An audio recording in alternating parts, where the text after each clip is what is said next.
Hello, guys, and welcome to the Stardom Cast, your weekly audio source of all things World Wonder Ring Stardom. I'm your host, Rob Goodwin, and I am joined by Mr. Fantastic. It's the Reed Richards of the Stardom Cast. It's Mr. Matt Turner. Matt Turner, good sir. I'd ask you how your day was. You've already told me how your day was, so we will steer well clear of that question. No, brother, we're good. It was a few bumps in the road, made it home safe, and we're going to talk probably about 3 hours about some fantastic professional wrestling from Stardom. So I am great. Sometimes the road's not always smooth, but that's okay, my friend. That's just everything is a live and learn, no problem. Nothing that a little professional wrestling, not professional wrestling, but talking about professional wrestling with one Human Torch himself, the hottest guy in all of Joshi, one Rob Goodwin. Rob Goodwin, I'm assuming, because I know you said you were going to go see it, I'm assuming by the intro you just gave me, you saw a fantastic movie yesterday. I did see a fantastic movie yesterday. I went with my brother to go and watch Fantastic Four First Steps. My brother has been quite disenfranchised with Marvel as of late. I believe it's a little bit of superhero fatigue, but he was very, very complimentary of Fantastic Four. Said, if anything, it was a bit short. And said that it's probably the best one since Endgame, which, coming from him, is high praise indeed. High praise indeed. Might as well be Oscar winning to get that sort of praise out of him. I was thinking about that too. As soon as the movie ended, I was like, I think this is the best one since Endgame. No Way Home, Spider-Man No Way Home is right up there. I thoroughly enjoyed that. I enjoyed all of them, but as far as like your top tier, I thought it hit right there. Now, Rob, I built up. I know Galactus is your favorite villain in Marvel Correct. Comics, and I built up how great Galactus was and how terrifying he was to you in this movie. Did he live up to your expectations, good sir?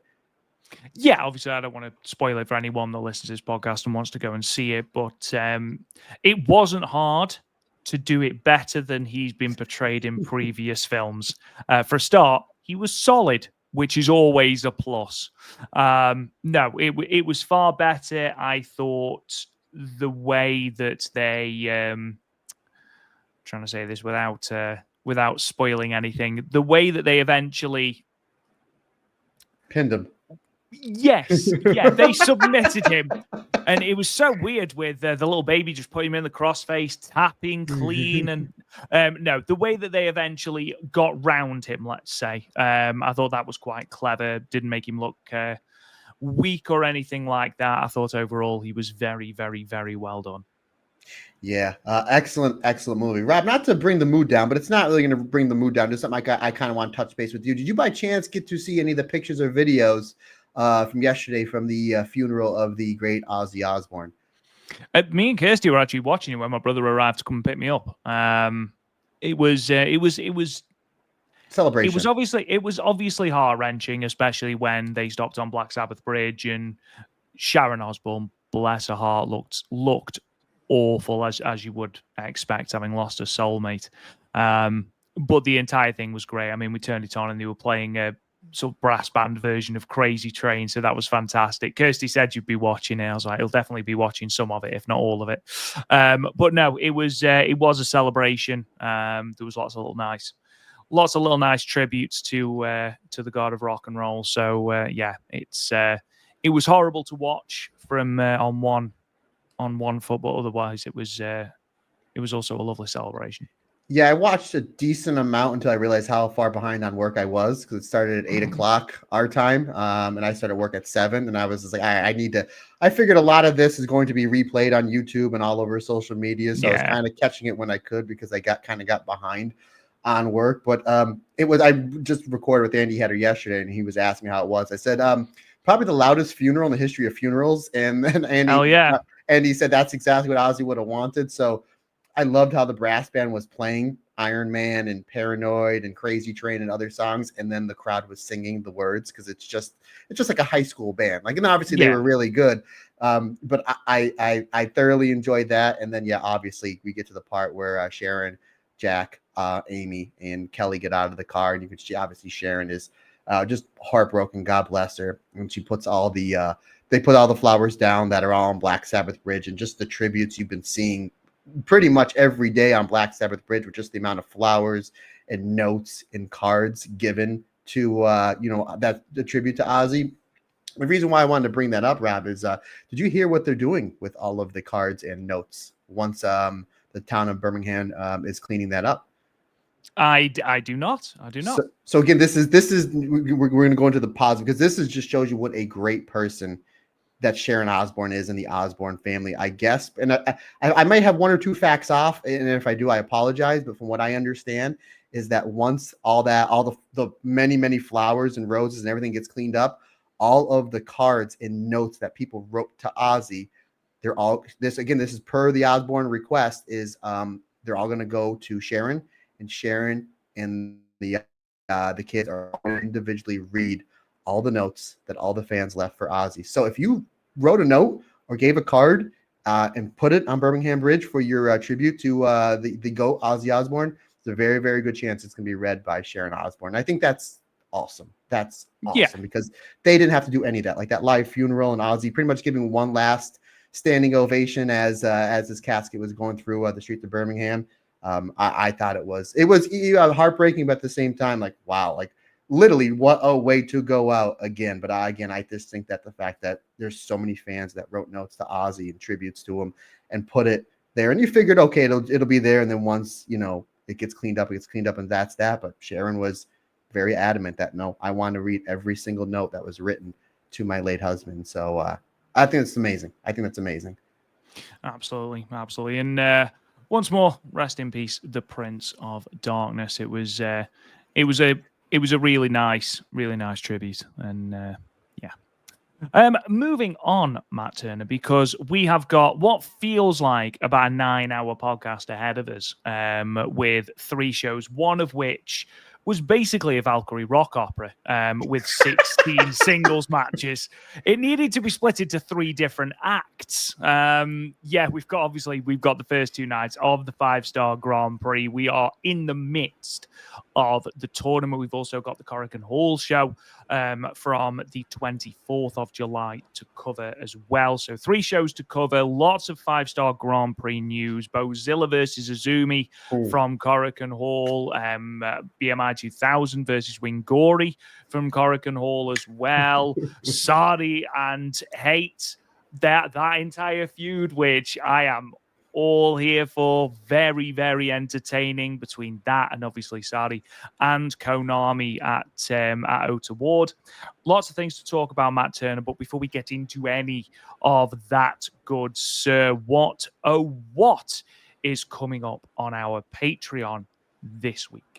Real quick, Rob, before I talk about the Patreon, maybe the most important part of this podcast is who is leading and who has the most correct guesses. Ooh. Yes, 2 nights in, Rob Gu and I will give you show by show, blow by blow, who is leading between me and my wonderful wife, Amber. So stay tuned in about 3 hours when we get to that part of the podcast. Now, Rob Gu, to answer your question, what is coming up on the Stardom Cast Extra? Well, we just wrapped up the month of July, the month of the summer of Soriano, with our final alternate commentary, which I went back and called the action from just a few months ago from the Soripoi 10th anniversary show, as Soriano and Natsupoi take on Miko Wada and Chihiro Hashimoto. So that alternate commentary is up on your feed. And you know what else is up on your feed? Soriano, her entire run in the 2023 5-star Grand Prix. So those were the last 2 episodes on the Patreon. And just as a bonus, Rob Goodwin, for a thank you to all of our fantastic listeners over at the Stardom Cast. It was a free-for-all podcast. Myself and Andy Header, we went back and looked at the trilogy of tag matches between Soripoi and Wingori. They're 2 fantastic matches in last year's Goddess of Stardom Tag League, and then their match just about a month or so ago back at the Conversion. Never get away from it, buddy. Beautiful. Never get away. So, Rob Goodwin, that rolls us into the month of August, summer of Saya Kamatani, and we just released this on Thursday. Today, as of this recording, myself and Andy Header, we did our top 5 all-time favorite Saya Kamatani matches. For now, I have a feeling in 6 months it could possibly change. So that was a fun one. And then coming up later on this weekend, myself and Andy Header, we did a roundtable discussion of who had in our opinion, the greatest final night of the 5-star Grand Prix. Obviously, Rob, you gave me your vote, which I read on air, and I broke down. We break down a lot of really, really good ones. And there was, I mean, it's subjective. You can like what you like, but it was really tricky between a couple of years. So you actually had a different one. I had a different one, and Andy Header had a different one. And in my opinion, all right answer. So again, there's going to be a lot of stuff with Saya Kamatani coming up on the Patreon feed. We're going to do coming back this month is going once Andy, he's on vacation next week. So bear with us as far as the release schedule goes, plus all the shows that we have watching coming up, especially this weekend with the 5-star and the Dream Star. So once Andy comes back from vacation, Is It Still 5 Stars is going to make its return, where we're going to be watching Saya Kamatani defending the Wonder of Stardom Championship against Hazuki from back at the Triangle Derby finals back in 2023. So that is going to be what's on tap for Is It Still 5 Stars. I'm also going to be doing, obviously, the 4 alternate commentaries will be Saya Kamatani theme. Our tag team breakdown will be Saya Kamatani theme. Matches with Matt, Saya Kamatani theme. And then I'm going to be doing a review of Saya Kamatani's complete run in last year's 5-star Grand Prix, right after the heel turn, and seeing just how she really evolved that heel character just in a matter of about a month. So lots of great stuff on the Patreon. I think I say this every week, past, present, and future. And if you're a fan of Saya Kamatani, who is it? This entire month, we'll be doing a deep dive into the phenomenal career that is the Phoenix Queen. Yeah, and thanks to everyone who does already subscribe over at the Stardom Cast on Patreon, patreon.com/the Stardom Cast. Your support means everything to us. We really do appreciate every single one of you. Lots of good things going on there in terms of bonus content. Just want to give you a quick update in terms of the Stardom Cast 5-star Grand Prix Pick'ems contest. Obviously, the Pick'ems contest closed on the 26th of July as promised. We have tripled the amount of entries as opposed to last year. So thank you to everyone that has entered. Obviously, we will reveal the winner of the contest, the podcast immediately following the 5-star Grand Prix final, and we will obviously get in contact with you in regards to your prize as well. So good luck to all those who have entered. And Matt, it's interesting because there are some clear favorites to win the tournament. Natsupoi has got a lot of votes. Momo Watanabe has got a lot of votes. Sari has got a lot of votes, even after her, poor start to the tournament, let's say. Obviously, we've mentioned already the Phoenix Queen, Saya Kamatani, has got a lot of votes as well. So, votes shared out. No one thinking Ronnie Yagami is going to win the tournament. I think that is sacrilege, but there we are. The hell. Exactly. Well, you know what we should have done a side tournament is who's the best drummer in this year's 5-star Grand Prix. Oh, absolutely. But we can't use that as a tiebreaker because there's only one person who is that good on drums, and it is Ronnie Yagami. Although I feel like someone like a Koguma will be very good on the drums. She's not in the tournament, but Waka is, and she's drumming a lot of L's. Oh my poor, but not in the good way. We're gonna get into. We're always like poor Waka. It's part of the charm because she gets her butt kicked and then comes back. She's not putting much time in the ring. God bless her. Her average match time in the tournament is about 42 seconds per match. Not in a good way. Not in a Goldberg 97 way. Not at all. But we'll get into all of that. Just a couple of bits of news I want to get into first. Hazuki might not be in the 5-star Grand Prix, but boy, howdy, there is still some chat around the wild card. And that is because she's been announced for not one, but 2 very exciting singles matches. The first happening this weekend, well, Monday, actually, the 3rd of August in Sendai Pits for Sendai Girls, where she will be taking on Chihiro Hashimoto in a singles match, which I'm very, very excited for, Matt, and I'll throw to you in a minute for your thoughts because goodness gracious me, what a dream match that is. Also announced on that card, Mavida Loca's Akira Kuragani will be taking on Yuna, who, of course, was unsuccessful in claiming Ai Sakura's Sendai Girls Junior Championship at Korakuen Hall. The full card for that show, by the way, is as follows: Akira Kuragane versus Yuna, as I've just mentioned. Yu versus Chi-Chi versus Shin Sakura Hirota in three-way. Dash Chisako and Hiroyo Matsumoto will be taking on Yura Suzuki and Zones. Yurika Oka, will be taking on Unagi Sayaka.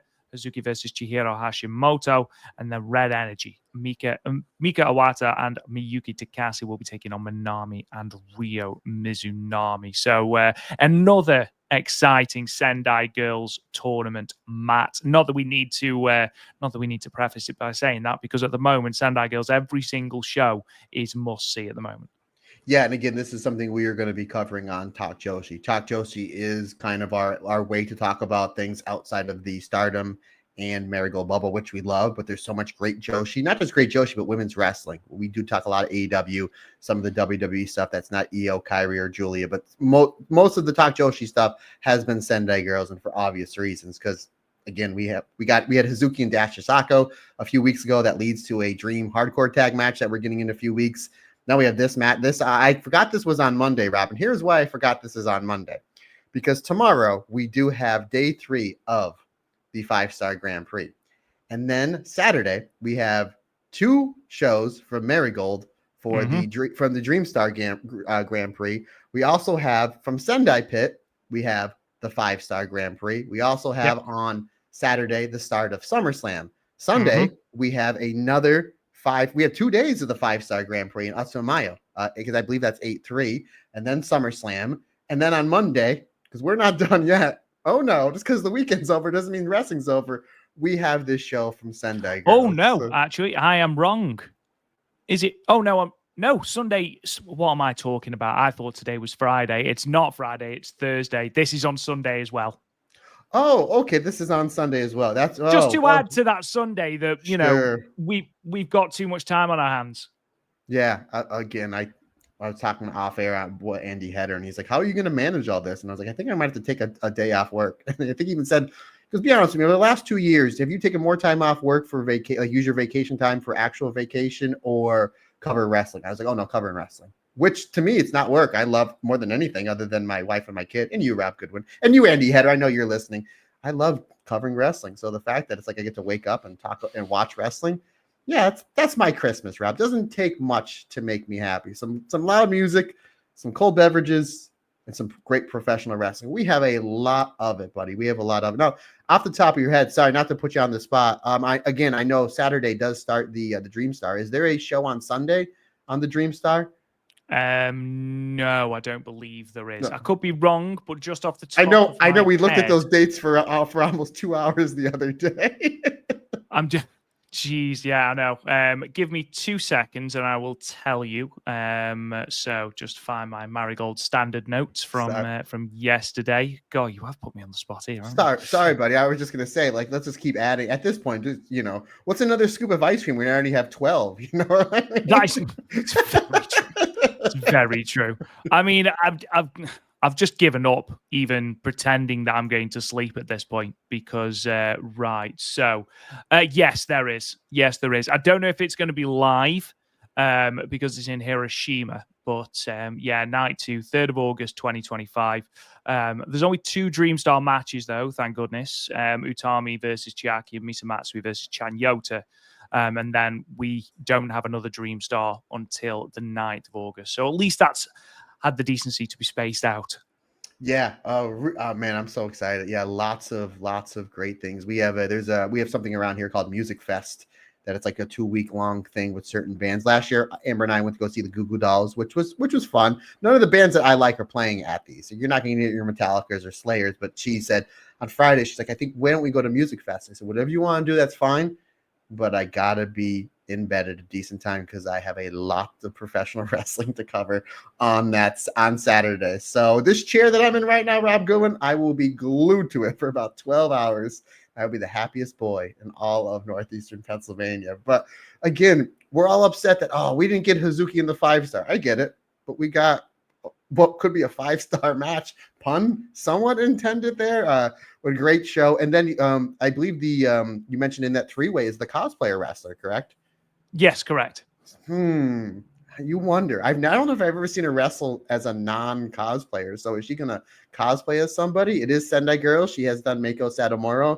Mako Satomura, after her retirement, is pretty much like a full stage, backstage producer, from what I understand. So that's a really good possibility. So who knows? Maybe. I mean, this is a dream match, like without a shadow of a doubt. Hazuki versus Chihiro Hashimoto.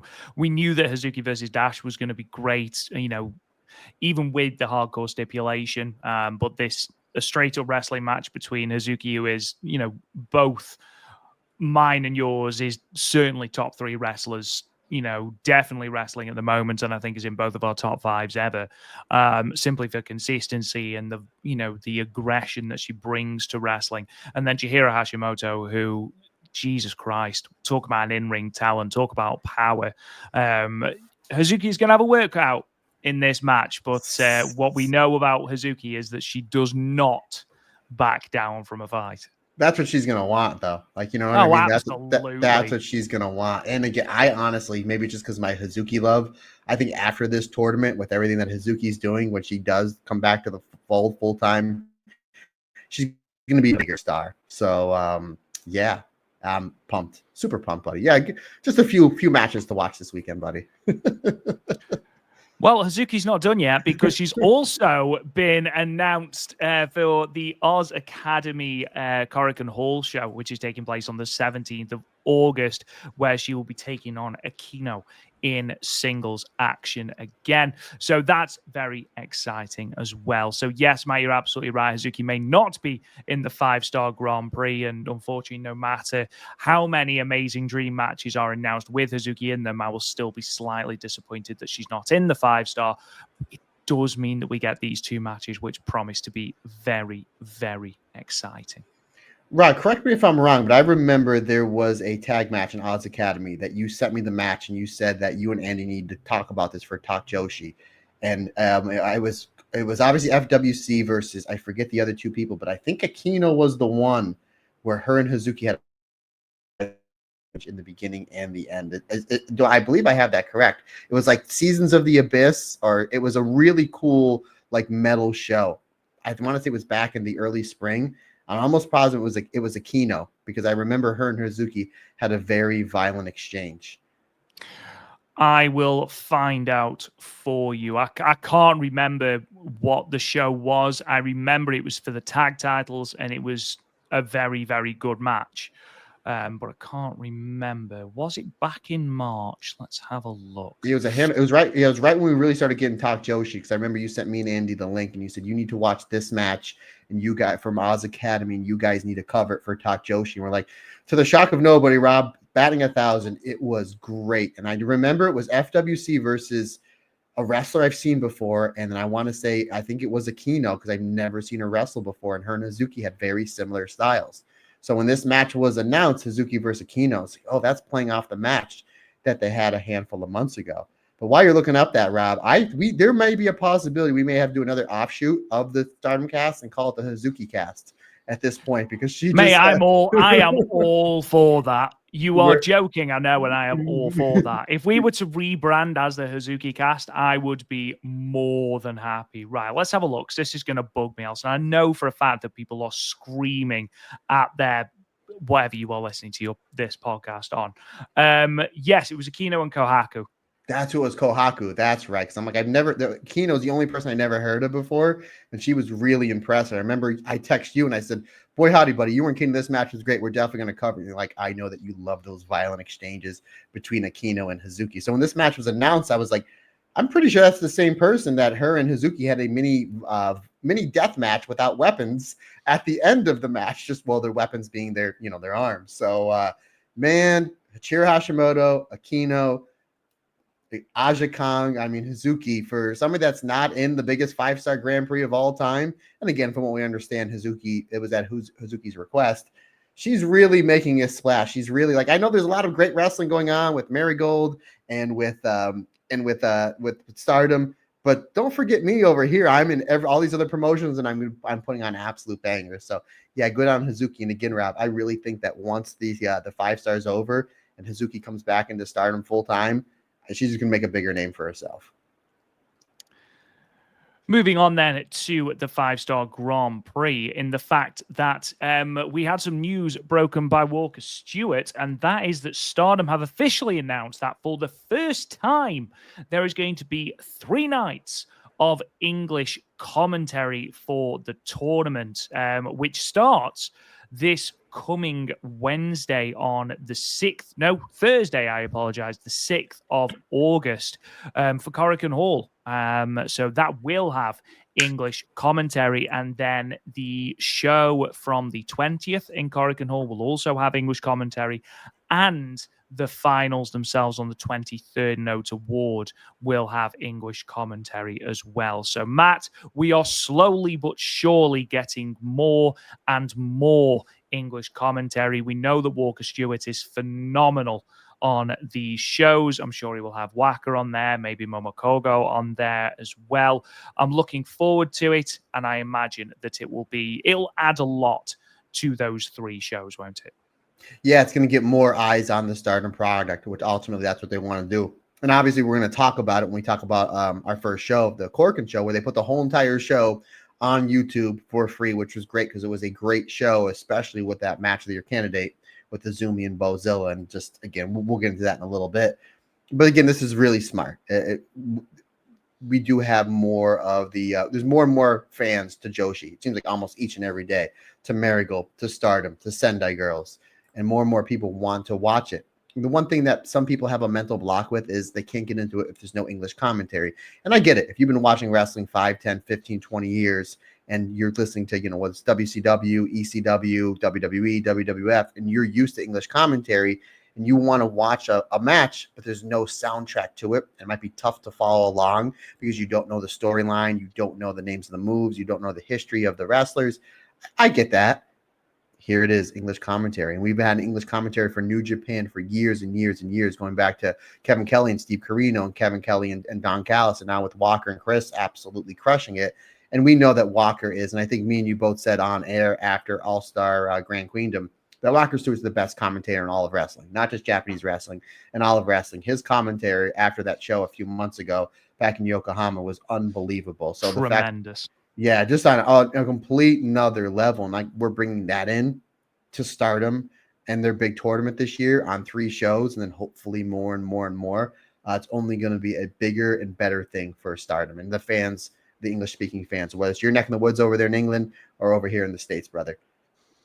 And it's recognition as well of the growth of Stardom in the West as well. Like we saw, the clamoring for Stardom over WrestleMania week. We saw, the fact that the shows were selling well and things like that. So we know that there is a hunger for Stardom content, and the best thing that Stardom could do was to give us English commentary, and we are getting there with big shows. We had it for All-Star Grand Queendom. I don't doubt that we will have it for Dream Queendom at the end of the year, but to get it for 3 big nights of the 5-star Grand Prix as well feels like a big step in the right direction, which is huge, obviously. I know that some people did say we'd have liked it for all the tournament, but let's walk before we can run, people. Let's walk before we can run. Let's Walker before we can run. Oh!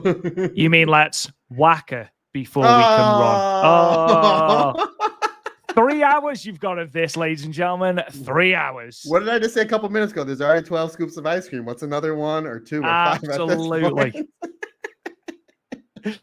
You mentioned this earlier, Matt Turner. Obviously, Hazuki will be in a hardcore tag team match against Dash Chisako when she teams with Risa Sera against the team of Dash and Aja Kong on August 24th in the Zebio Arena in Sendai for Sendai Girls. More Stardom participation on that card has now been announced as the team of Mutual Love, Starlight Kid, and Natsupoi will be teaming together against the team of Yurika Oka and Unagi Sayaka as well. It's going to be great to see Team Mutual Love team again. Feels like ages since we've seen them team. And this might well be the first time that we've seen Mutual Love team with Starlight Kid as a babyface, which is quite interesting, Matt. Yeah, an official babyface. Because I think when they teamed up is right after she got kicked out of a Wedo tie. So I think this is the first time they're teaming together as Neo Genesis. And the fact, Rob, this is the day after the 5-star Grand Prix. And these are a lot of people's favorites to win. So we may be seeing just 24 hours removed a 5-star Grand Prix winner in this match. So again, I always love watching Unagi. Unagi's great. Oka, she's terrific in the handful of matches I've seen her. And again, it's mutual love. It's Natsupoi, it's Starlight Kid. It's going to be a tremendous match on a tremendous card. The one thing that as soon as this graphic came out over on social media, a lot of people said, well, we now know Starlight Kid and Natsupoi will not be at Forbidden Door because that's the same day. And I know, Rob, that you are going to Forbidden Door. So I am. So I know that may hurt you in the heart, but I'm going to tell you two things that may happen at Forbidden Door. And again, I don't have any inside information. There's a good possibility that Shuri might be at Forbidden Door and or Hazuki. Part of the Hazuki cast lives on, buddy. There's a possibility that Hazuki is on Forbidden Door, buddy. I mean, we can dream. We can dream. Yuri's an interesting one. She did post to social media that she did undergo successful surgery on her elbow on July 24th. Posted a lovely picture of the bits that they cut out of her elbow in like a little test tube, which was so grim. Yeah, I'm very squeamish on stuff like that. Like, oh no, I'm good. No, I think someone posted it on our Discord as well. But yes, so it could be. It depends, obviously, on her recovery window. But I'd like to see her on Forbidden Door. Obviously, if we can get a team of Shiori, Hazuki, and maybe Mina Shirakawa as a trio, I'd be very, very, very excited. Yeah, I'll have to have a look at what the full official card is for the 23rd when it is announced, and that will sort of give us more indication as to who will definitely not be on there. I think we can discount the likes of Saya Kamatani. Micah obviously won't be there because of the injury. Shiori is a possibility. Hazuki and Koguma are obviously possibilities because they're not in the tournament. The likes of Bozilla potentially. If Bozilla is out of the tournament by then, maybe she goes over with the Suzu Suzuki. Maybe that would be really tasty. But again, we don't know. We don't have an inside track on anything, so please don't come at us. But it would be quite interesting. Two people, though, that we know will not be there are Natsupoi and Starlight Kid. This match is going to be great. I'm very much looking forward to it. Just in keeping with the theme of Starlight Kid, yesterday as we record, so the 29th of July, we had Jaguar Yokota's 49th anniversary show from Korakuen Hall. And the main event, we did mention this a couple of months ago, the main event was an all-star tag match with the team of Hikaru Shida of AEW, Starlight Kid, Sioriano, teaming against Jaguar Yokota, Mayumi Ozaki, and Saya Kamatani. Jaguar Yokota team won, defeating that team of Starlight Kid, Sioriano, and Hikaru Shida. But Matt, one of the most exciting things was we had a stare down between Hikaru Shida and Saya Kamatani. Now, tell me a Joshi fan, a wrestling fan, that doesn't want to see that match. Now, I know that there was going to be very little chance of Hikaru Shida turning up in Stardom with Rossi Ogawa at the helm. I know that there is some sort of disagreement there. I don't know anything about it, but I know that that's something that was in place. However, under Bushi Road and with Rossi now with Marigold, could we potentially be seeing something between Shida and Kamatani? I mean, who wouldn't want to see that?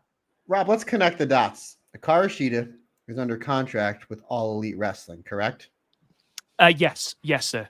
Saya Kamatani, as well as Starlight Kid and Natsu, Starlight Kid, Saya Kamatani, as well as Starlight Kid and Soriano, because they're on the graphic here. Let's talk about it. They're under contract with a company called Stardom. Do I have that correct, Rob?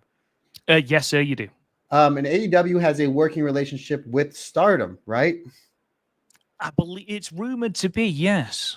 Okay, so now we're connecting the dots. Is there money to be made with Shida wrestling Saya Kamatani and or Soriano and or Starlight Kid? I mean, I wouldn't personally pay to see it, but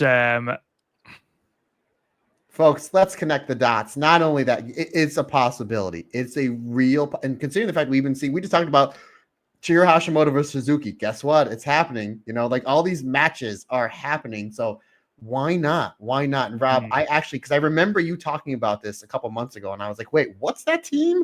And they're on opposite ends, Jaguar Yokota and Saya Kamatani. I woke up the next day and I was tagged in a few photos of Shida, Soriano, and Starlight Kid coming out. And I coming out of the curtain, so they're all on top of the rampway. And then I retweeted, and I was like, "Is this real AI or Photoshop?" I'm like, "Oh no, Matt, this was real." And I was like, "I remember Rob talking about this match." And I'm like, "Oh boy!" And then all of a sudden, I see all these tweets between Kamatani and Shida pumping up a potential match. And then there was kind of like, because Team Shida lost, there was kind of a little bit of almost like a bad blood or teasing between Shida and Soriano. I'm like, I'll take that match. I'll take Shida versus anybody. I'm a massive fan of Hikaru Shida. From what I understand, she's having visa issues. That's why she has not been on AEW TV or back in the States. So clearly she's wrestling in Japan. Clearly AEW are going to let her wrestle in certain shows. Why not do some Stardom shows? And you're absolutely right. From what we understand, again, we don't have all the facts, and that's, you know, we're not dirt sheet writers by any stretch of the imagination, nor do we want to be. From what I understand, the reason why Shida never wrestled for Stardom is because she had a disagreement with Rossi. Obviously, Rossi. She wrestled one match. She has had one Stardom match, and that was all the way back, I believe, in 2013. Oh, wowzer. So a few weeks ago. Weeks ago. Again, it's all right there. It's all right in front of you.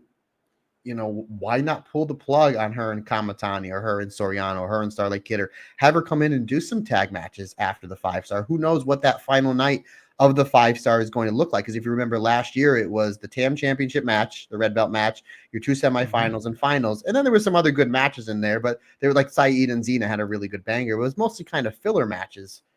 Why not put a Hikaru Shida either tag match or singles match on that card, and then build her back up as we're waiting for her to come back from AEW? Again, we just connected all the dots for you. It all makes sense. Bring Shida into Stardom to do some shots while they're waiting on her visa. Again, she's already in Japan. She clearly wants to wrestle. You know, to me, it makes logical sense. And at the end of the day, it's a business, and there's a lot of money to be made, whether it's Shida versus Anu, Starlight Kid. Obviously, Sai Kamatani is the big match because it's Sai Kamatani's, you know, Japanese wrestling. So, yeah, it's all right there, my friend. It's all right there. And if anybody knows how to watch said match, because I don't know if there was, if it was put on YouTube or anything, please let us know. Let us know. We would greatly appreciate it. I mean, if Saya Kamatani is not in the running, I imagine that she will probably make a semi-final. But if she's not, why not have Hikaru Shida and Saya Kamatani for the red belt on that card? Rob Goodwin. Yes. To think that you would have 2 5-star semifinals, the 5-star final, and then Saya Kamatani versus Hikaru Shida for the World of Stardom Championship on that card. Again, this is pure fantasy booking. Like we don't know anything. And to be honest, we're losing it over a slight interaction between the pair. But it would be an absolute banger of them. And we've seen how quickly these things come together. I mean, we saw it with Willow Nightingale coming over and Tam Nakano fighting for the TBS title. Like, that happened, 2 days before the show or something like that? We saw how quickly it was when Tay Mello came over for New Year Dream.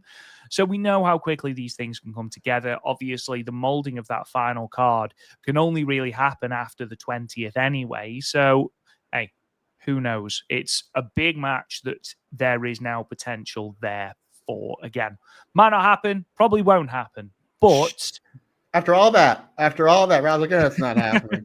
Don't listen to anything that I said. It is an Oda award, so you know they're going to try to do 2,800 tickets. And Rob, I looked at the other day. I was going through all the dates of the 5-star, and every one is just about sold out, with the exception of Korakuen Hall on the 6th. But we all know Korakuen Hall is a big walk-up business. But majority of these 5-star shows are just about sold out already. It's Korakuen on a Wednesday night as well, so that's always going to be a little bit of a downer. It is Wednesday, by the way, not Thursday. I've got my days completely muddled up because I thought today was Friday. So yeah, it will be a little bit lower, I think, but I think it will still pass probably 1,100, maybe 1,200. So we'll see. But if the number that they were able to draw for this Korakuen show that we're going to talk about in a moment is anything to go by, I don't think they're going to have any problems. I think it probably will be quite a lot of walk-up business. If you want to catch up on all the news from Stardom and from Marigold as well, then you can go to our Patreon, patreon.com/ You muted yourself. You're still muted, buddy. You're still muted. Oh, I think you're gone. Say hello. That was so bizarre. I didn't do anything. Because you put in after we talked about for 10 minutes, we want Kamatani versus Sheeta. Then you said it's not going to happen. So the universe muted you, but you started plugging the website. Continue. Good. There sir. you go.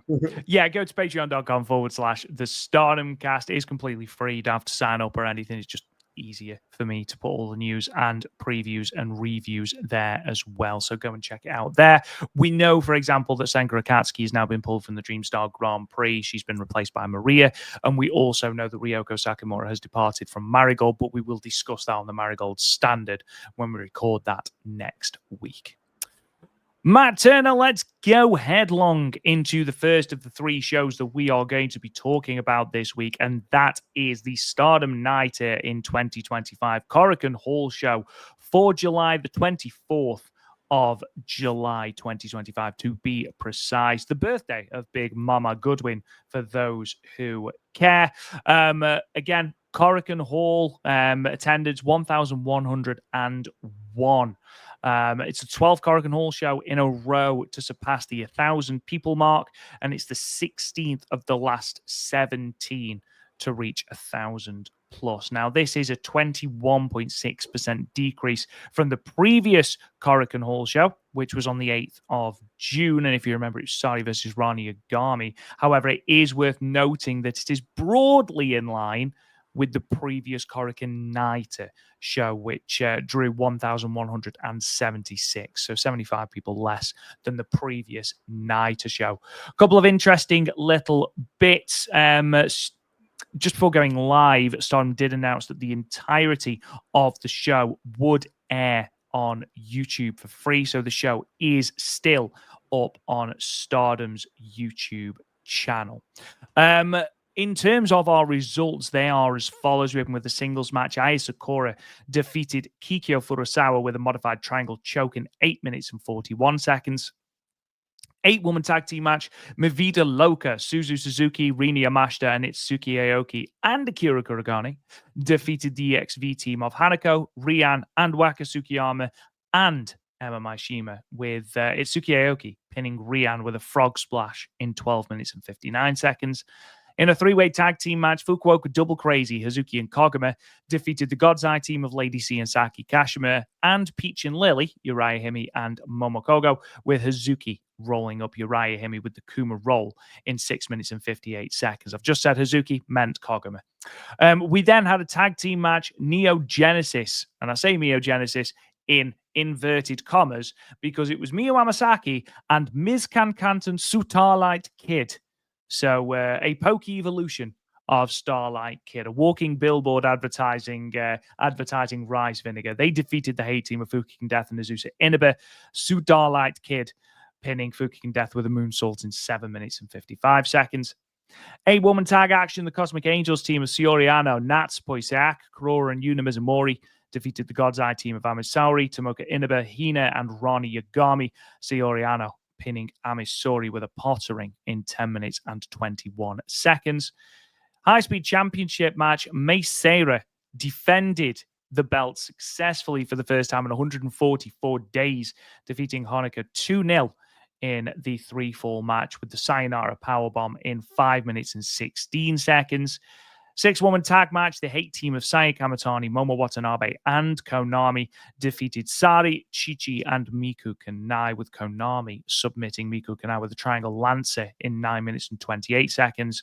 Your semi-main event, New Japan Strong Women's Championship match, Azumi, the champion, defeating Bozilla and defending her belt successfully for the first time, submitting with the modified numero uno. And then in your main event, Goddess of Stardom Championships match, we have a title change. BMI 2000, Natsuko Tora and Ruaka defeated Wingori, Hanan, and Saya Ida, with Ruaka pinning Hanan with a bridging German suplex in 17 minutes and 53 seconds to become the 36th Goddesses of Stardom champions. Just as an FYI, this is their first reign with the belts. It's Tora's second. She did hold them with Jungle Kiona back in 2018 as a part of Jungle Assault Nation, but it is Ruaka's first holding of the belts.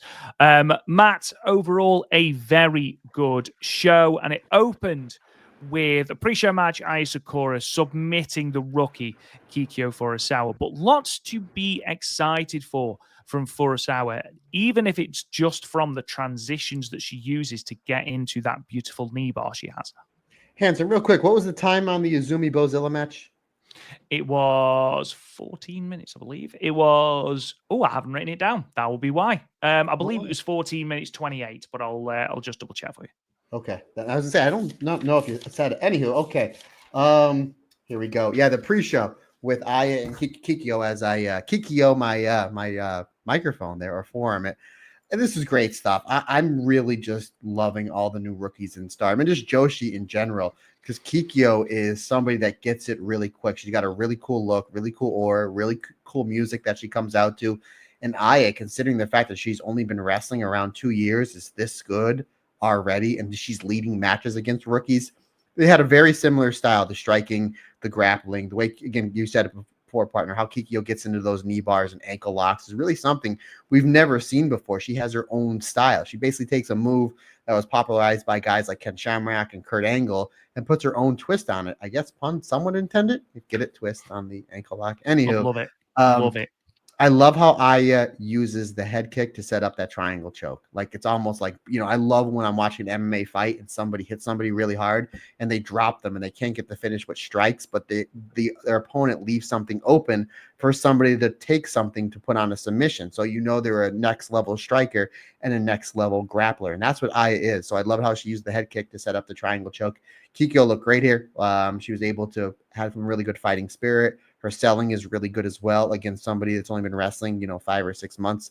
3.5 stars for me, my friend. About 9 minutes, I thought was the perfect time to tell their story, and a really good way for a really good play setter for this show. A really good way to set up this show with a really hot opener from these two. Moving on then to the 8-woman. And Matt, we are going to be talking a lot about Rian, and for all the right reasons, which is very, very exciting. However, here she was on the receiving end of a beatdown from Vida Loca, who came out of this match looking very, very strong. Yeah, this match starts off with Aoki and Hanako with a forearm trade-off. I'm like, oh, that's a singles match that I would absolutely love to see. And again, Emma was great. Don't get me wrong, but again, I love just the way, as far as trios goes, Hanako, Waka, and Rian work as a team. I think they're doing a great job in the absence of, obviously Mina leaving to go to AEW and Xena and Micah on the shelf. They're doing a great job picking up the slack. But this match was all about just making Vida Loca look like such a dominant force, and rightfully so. Obviously, Aoki, she was terrific. Rina was great. Akira is finding her place early. Akira is finding her place in this faction such early on into her career, and Suzu's an absolute beast. But you're right, Rian did obviously eat the L. But Rob, it took a 4-way super kick sandwich to put Rian down for Aoki to hit that top rope splash. So I just want to make a note. It's one thing when you get beat. It's one thing you get beat by 2 people. You're getting beat up by 4 people, and then you got to do another move on top of it. That just shows you how stone cold Rian is. Really good showing. 3.5 stars for me. But again, this is ultimately just building up the faction of Vida Loca. And again, I've said this a couple weeks ago. Hopefully after the 5-star, they lock down more dates and more permanent dates for Aoki and Rina Yamashita, because they fit so well into Stardom, especially this faction. I would like to see them in Stardom more on a permanent basis. Yeah, absolutely. I couldn't agree more. I think with Bozilla as well, that 5-piece is very, very, very well balanced. In regards to EXV, they really have drawn the short straw, because with them having, no disrespect at all to Waka and to Rian, but lower mid-carders, at best at the moment, and Hanako, who is up and coming, but certainly not there yet. you are lacking firepower, you are lacking that star attraction, and as a result, have been shunted down the card. And I think they are making the most of what they are given, and that's all they can do. They can only work on their chemistry as a trio, and I think you're absolutely right. They're doing that very, very well. There's a lot of I don't want to use the word chemistry again, but there is a lot of chemistry between these three now, and that's working in their benefit. And obviously, again, we're going to be talking a lot about Rian and how well she is settling in to this 5-star Grand Prix. And I think that's a lot to do with the reps that she's having alongside both Hanako and Waka as well. Moving on to the 3-way tag match. And Matt, is it fair to say that Saki Kashima is not a fan of Lady C? And do you think it's because she knew what Lady C was going to be coming out wearing in the 5-star Grand Prix opening night? That's a good... Oh, ladies and gentlemen. Because those... I love me some Lady C. Lady C is fantastic, as hopefully you've all garnered from our primer, which you can check out in the archives. Those chaps are appalling, and I'm sorry they have to go. Yeah, yeah. Considering the fact we were so Mr. Positivity, but at the same time, I was just going to say, even Mr. Positivity cannot defend the chaps. I'm glad that she's in the 5-star Grand Prix and she had a really solid opener with Saya Kamatani. But yeah, okay. Let's talk about how Lady C's fully aware that Saki Kashima does not like her. So what does Lady C do? She pours it, leans into it. Like my father, love it. Whenever my grandfather used to always tell me, being nice to everybody, and if somebody's mean to you, you even be nicer to them. Literally right there, Saki Kashima was kind of being mean to Lady C, so Lady C was even nicer. I'm loving this Peach Lily team. Once Uriah Hime starts getting some wins, hopefully we do see her be officially part of Stars. I love the fact that Stars wants her, and she's just like, I want to go to Stars, but let me earn my keep. So I really like that. And her and Momo Kogo have had instant chemistry since day one. I would not be shocked if they become the New Blood Tag Team Champions before the start of the Goddess Tournament. Oh, this other team that's in there, Hazuki and Kaguma. We haven't talked about Hazuki at all in this episode. And I mean the last 30 seconds on the Hazuki cast this week, folks. Obviously, they're terrific. This was a really, really fun match. I got time to tell their story. Or 7 minutes, I thought was the perfect time to tell their story, because this is just basically everybody get in, get some stuff in, get your comedy in, because you had everybody was doing the Kuma dance, everybody was loving it, and then we kind of break down into like a really big tag. Again, Momo Kogo just really seems to excel in these parts. She knows where to put her stuff in to get the biggest reaction. You can kind of tell that most of this match is put together by FWC because they're the seasoned vets as far as it comes to tag team wrestling.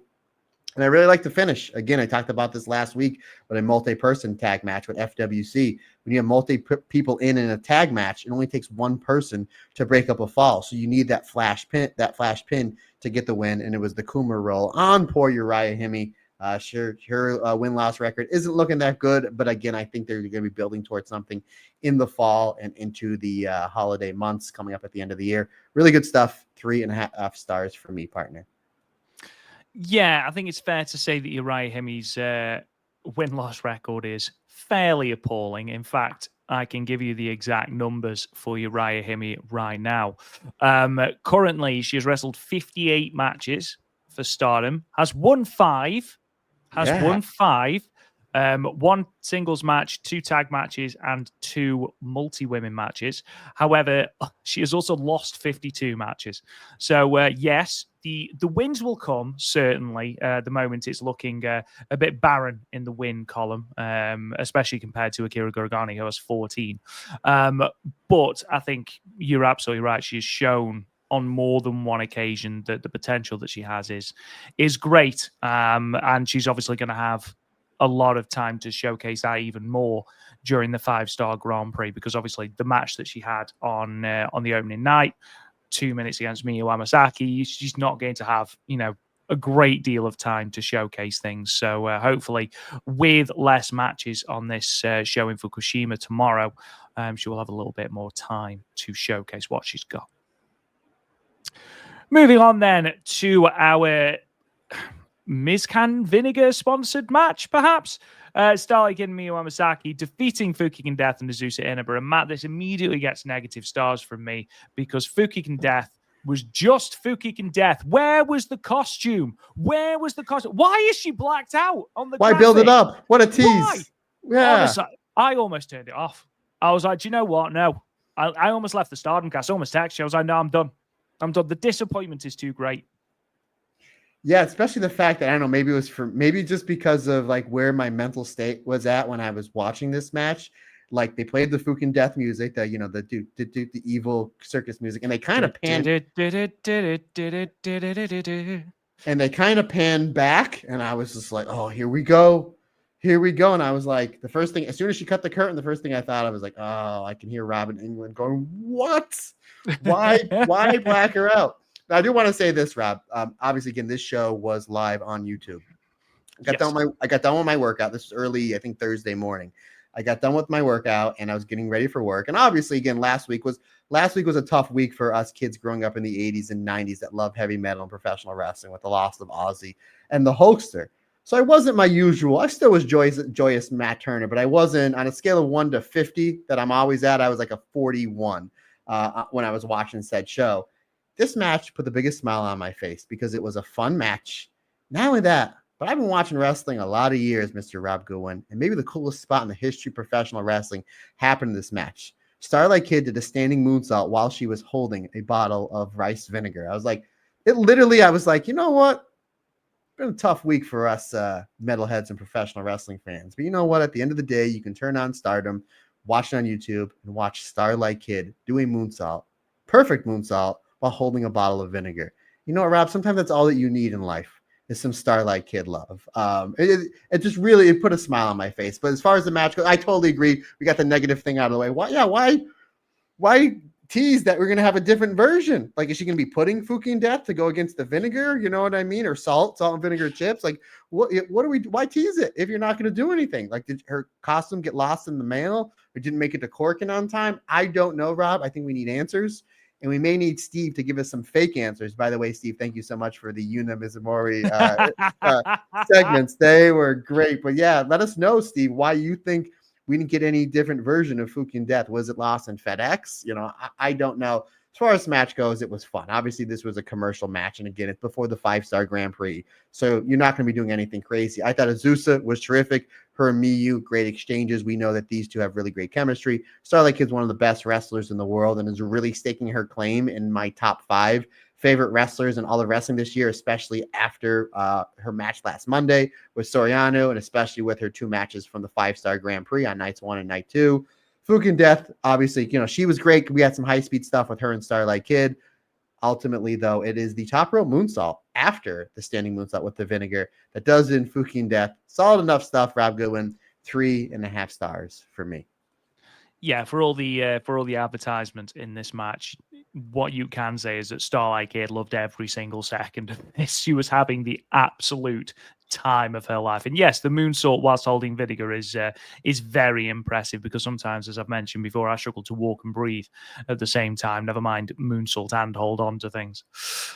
Moving on to an 8-woman Cosmic Angels versus God's Eye Matt Turner. Soriano getting the pinfall over Amis. Sorry, obviously, these two in the same block of the 5-star Grand Prix. Can we expect some Amisori revenge in the 5-star Grand Prix, maybe? According to my wife, absolutely. She is that is her pick to win the whole thing. Rob, I thought this was great. I mean, this was terrific. You have 10 minutes. You have 2 teams. 8 great wrestlers. Like, this was just great. There was no wasted second at all. Like, we start with Sayaka Kurora and Hina, big lockup, and I always put that over. Like, now I'm in. I just saw some Starlight Kid having the time of her life, and so was the crowd. Now I'm really pumped up, and I'm watching this match, and I'm in my element, and I'm really just enjoying. You know, again, 8 great wrestlers. Obviously, I'm a massive fan of Soriano, Natsupoi, and Tomoka Inaba. You know, some of my favorites. We praise Hina a lot lately here on the Stardom cast for how great she's been doing, especially as future Stardom champion. Rani Yagami, she's got some great stuff with Yuna. I mean, these two wail on each other. Sayaka Kurora, she's terrific at taking a beating and then making a comeback. Just really great stuff there. Tomoka Inaba and Natsupoi. Wow. I don't think we've gotten that in a singles match, you know, yet. and their chemistry was just absolutely next level. And then we're just building it up with great tag team work, trios work as well. And then everybody hits their waterfalls. And then we almost get a mini match towards the end with Soriano and Amisori. These two have really great underrated chemistry. Eventually, it looks like Amisori is going to put away one Soriano, but here come the Cosmic Angels, hit the Cosmic Angels axe kick combination, which I absolutely love.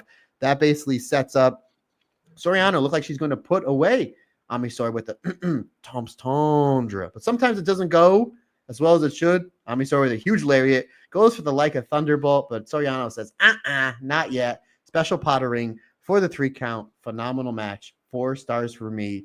Just really terrific stuff. It just doesn't make any way that you slice it.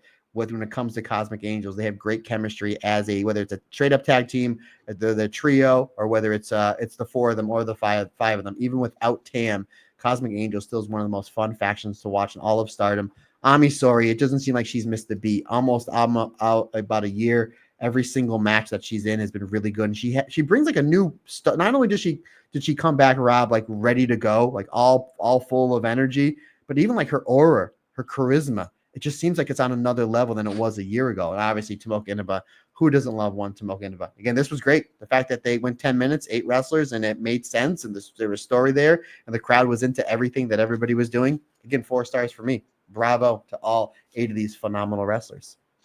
Yeah, because obviously you've got quite a lot of cross-block action previews here. Obviously, you've got Soriano and Amisori who are in the same block. You've got Natsupoi and Sayaka Kurora and Tomoka Inaba are all in the same block as well. So nice little interactions there, nice little previews for what we can expect over the coming weeks of the 5-star Grand Prix. And there's some really exciting matches I'm looking forward to. Sayaka Kurora versus Tomoka Inaba, one that I didn't really consider during our primer, and one that promises to be very, very good because, Matt, as you mentioned, her ability to take a beating and fire up as that underdog babyface. Moving on then to the first of our championship matches, Mei Seira defeating Honoka 2-0 in the high-speed championship match. Now, again, for those who have forgotten, and I completely forgive you for forgetting, because when was the last time we had a high-speed title match? The 3rd of March. The rule set has changed. It is a 10-minute time limit, best of 3 falls, 10 count on the outside as well. I know that there were a couple of people going, why is Mei Seira won 2-0? Why have you not given Honoka a fall? I do wonder, it's been announced very recently that Honoka has been pulled from Pro Wrestling Wave events because she's fractured her sternum. Ooh. Now, I don't know if that happened during this match or if she's come into this match with the injury. But that might have something to do with it. I imagine taking the Sayonara Peace Powerbomb probably didn't help the injury. She already had it.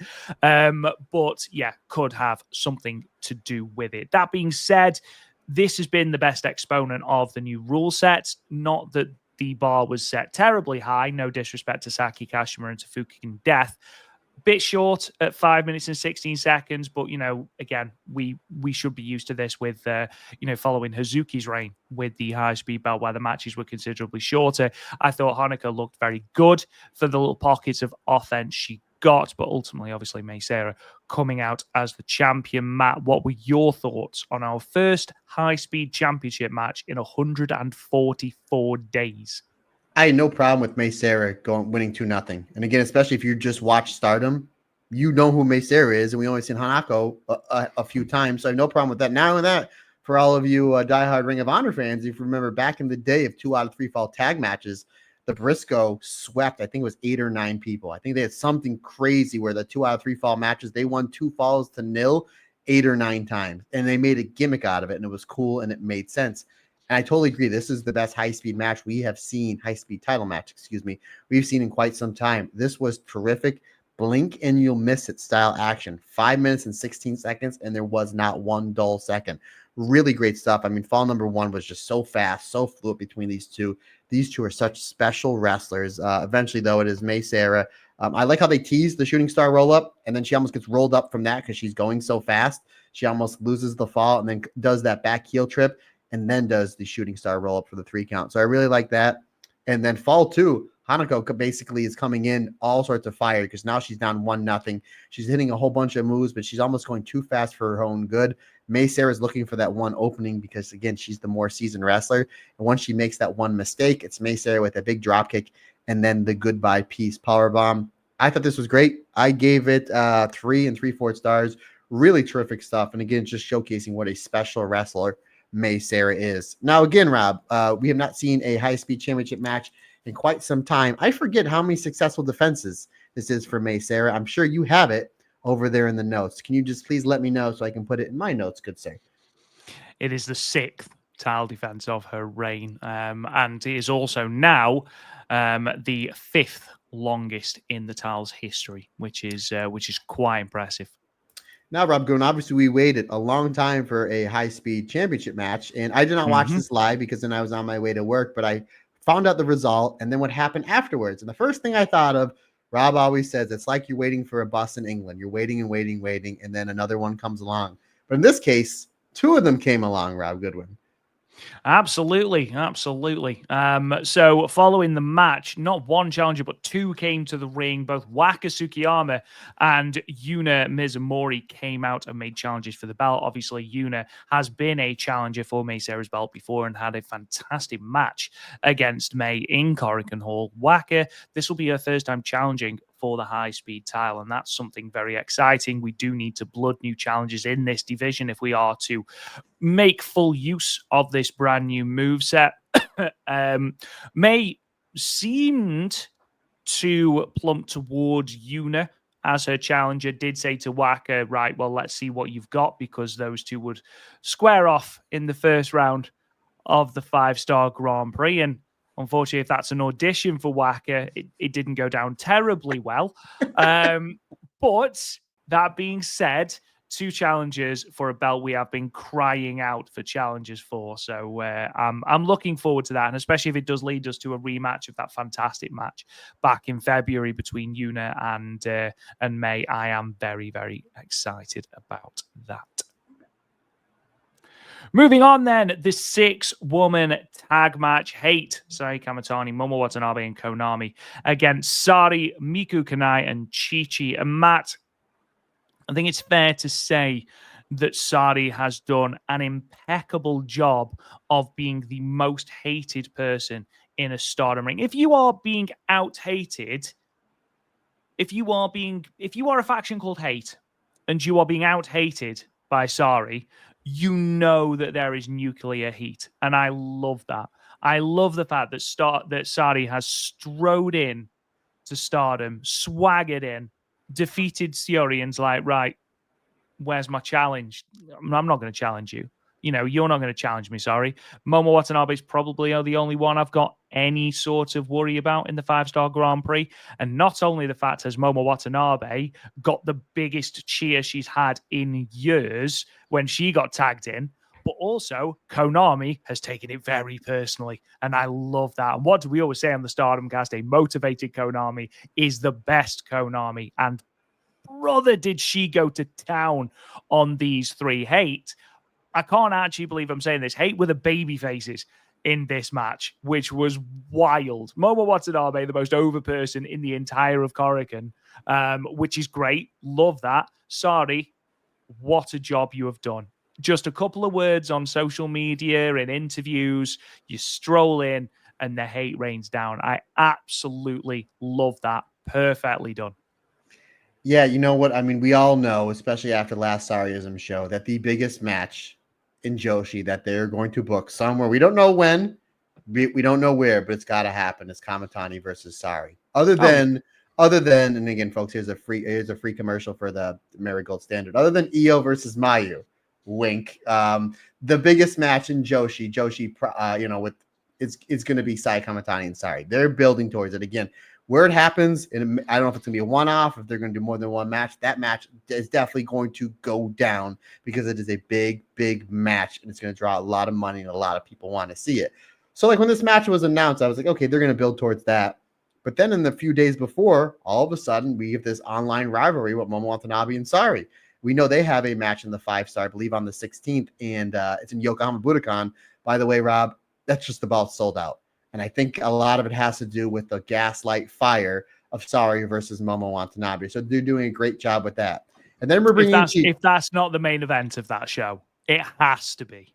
Yeah, I forget what else. I have it right. I have the whole listing right over here. But I mean, you're absolutely right. Now all of a sudden we're throwing in Chi-Chi, right? We love Chi-Chi, the Barbie girl. She's fantastic. She's had great matches in Sendai Girls, great matches in Stardom. And we've been making mention a lot how much of a big fan we are of Miku Kanai. So I was really glad to see Miku Kanai in this big match as part of Team Sari. So then you're like, okay, well, Konami's just there to be Konami. Konami had the biggest role in this. And then again, I read this result and before I watched it, and I was like, okay. And then I realized why they put Konami over, because she has a big match with Sari on night 1 of the 5-star. And obviously we will be talking about that match in a little bit. The genius booking of Sari, and I don't know if this is a combination of Sari's idea along with Teru Okada and the people at Bushi Road. This is genius booking because we've kind of known, hey, they're the cool heels. They're the 4 horsemen. They're the NWO. You know, back when Flair was on his roll, who's booing Ric Flair, right? Not unless he was in the ring with Sting, but you get my drift.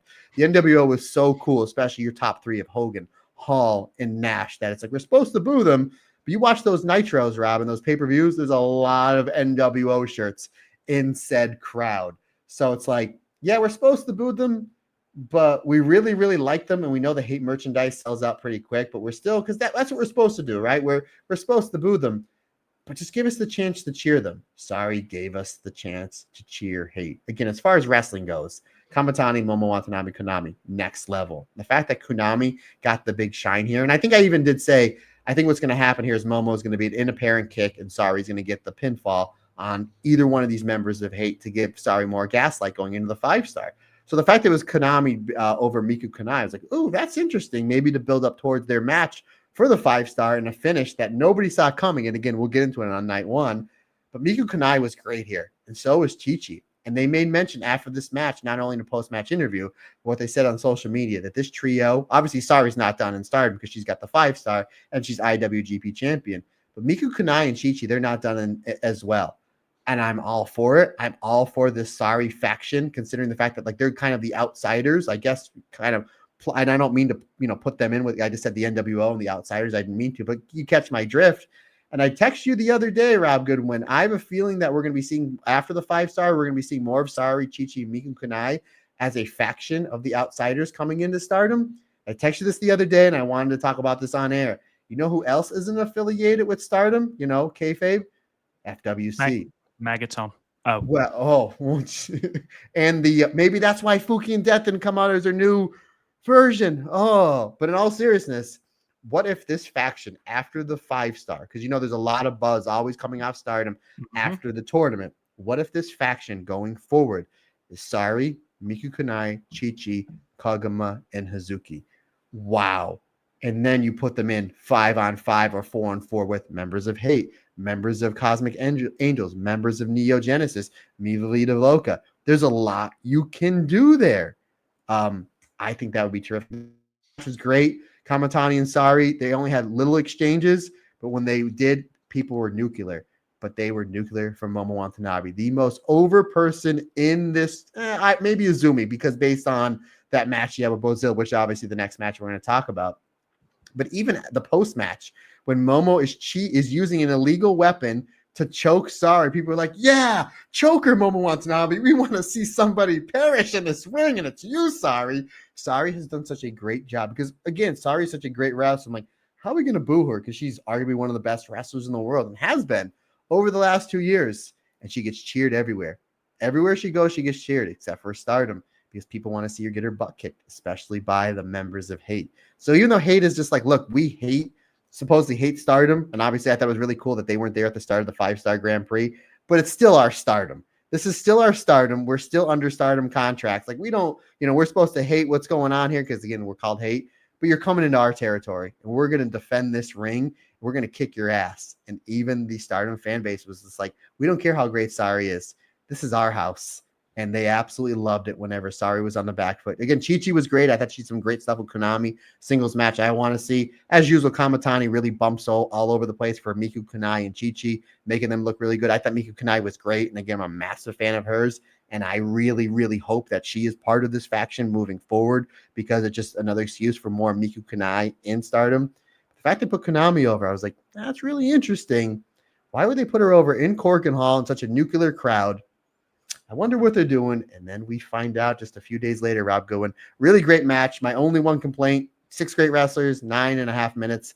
I wish it would have went 30.5 minutes, but I get it. I understand. Excellent stuff. It's more good. It was solid match, 3 3/4 stars, but people are going to be talking about the reaction coming out. It's the story coming out of this match more so than the match partner. Yeah, and I think Stardom also did a very good job of keeping Sari and Saya Kamatani away from each other. They had the odd exchange, but you can tell, especially in this match, this was more about Sari and Momo Watanabe. And to a lesser extent, Sari and Konami, with Konami wanting to make that point to Sari by, wrenching on the triangle lance from Miku Kanai and then just flat out refusing to let it go for a good 5 minutes after the bell. It was brutal and it was great. But yes, they kept Sari and Saya Kamatani away from each other because we know that's something that we are going to be heating up and revisiting at some point. So that was really, really, really well done. Sari, by the way, left without the IWGP World Women's Championship, which I thought was quite funny. Just left it in the ring. Moving on then to Azumi versus Bozilla. And I'm just going to come out and say this was the best match of all 3 shows we are going to talk about today. What I always find really interesting about Bozilla matches is that she is a huge powerhouse who possesses, especially in Stardom, unparalleled power. There's nobody on this roster who can match her in terms of power. Now, you could argue that, someone like an Amisori, perhaps. No, Bozilla is unparalleled in terms of power. Now, that in itself produces an interesting question. Okay, no one can match her for power. So how do you create compelling narratives in a match? And it's all about how you circumvent that power. And we saw in her match with Sari in Marigold, which is still one of my favorite matches in Marigold history. I loved that title match from Korakuen Hall. Her match with Utami was the same. And then we see here the match with Azumi. They all have different ways of chopping down the monster, grinding down the monster. In the first few moments of this, we are physically watching a murder as Azumi is basically ping pong balled around the ring, outside the ring, all over the place. But what Azumi does so well is utilize that speed and utilize that submission and slowly but surely grind away at the arm of Sari. And it's that erosion story, the erosion effect. You've got this massive cliff. Eventually, water is going to erode away at that cliff if it keeps going away at it. And that's exactly what Azumi did here. She kept wearing down Bozilla repeatedly, going after the arm, getting back up after she's been powerbombed repeatedly, and snatching in the numero uno, snatching in the La Mystica. And eventually, because so much of Bozilla's offensive arsenal relies on that arm, she can't hit her with the same sort of power, which opens the door for Azumi. It's simple storytelling, but it was so well executed. And Bozilla, by the way, getting chanted in Korakuen Hall. Like, fantastic reception for Bozilla, fantastic reception for Azumi. Great match, really great pairing between the two. Super happy with how this match came out.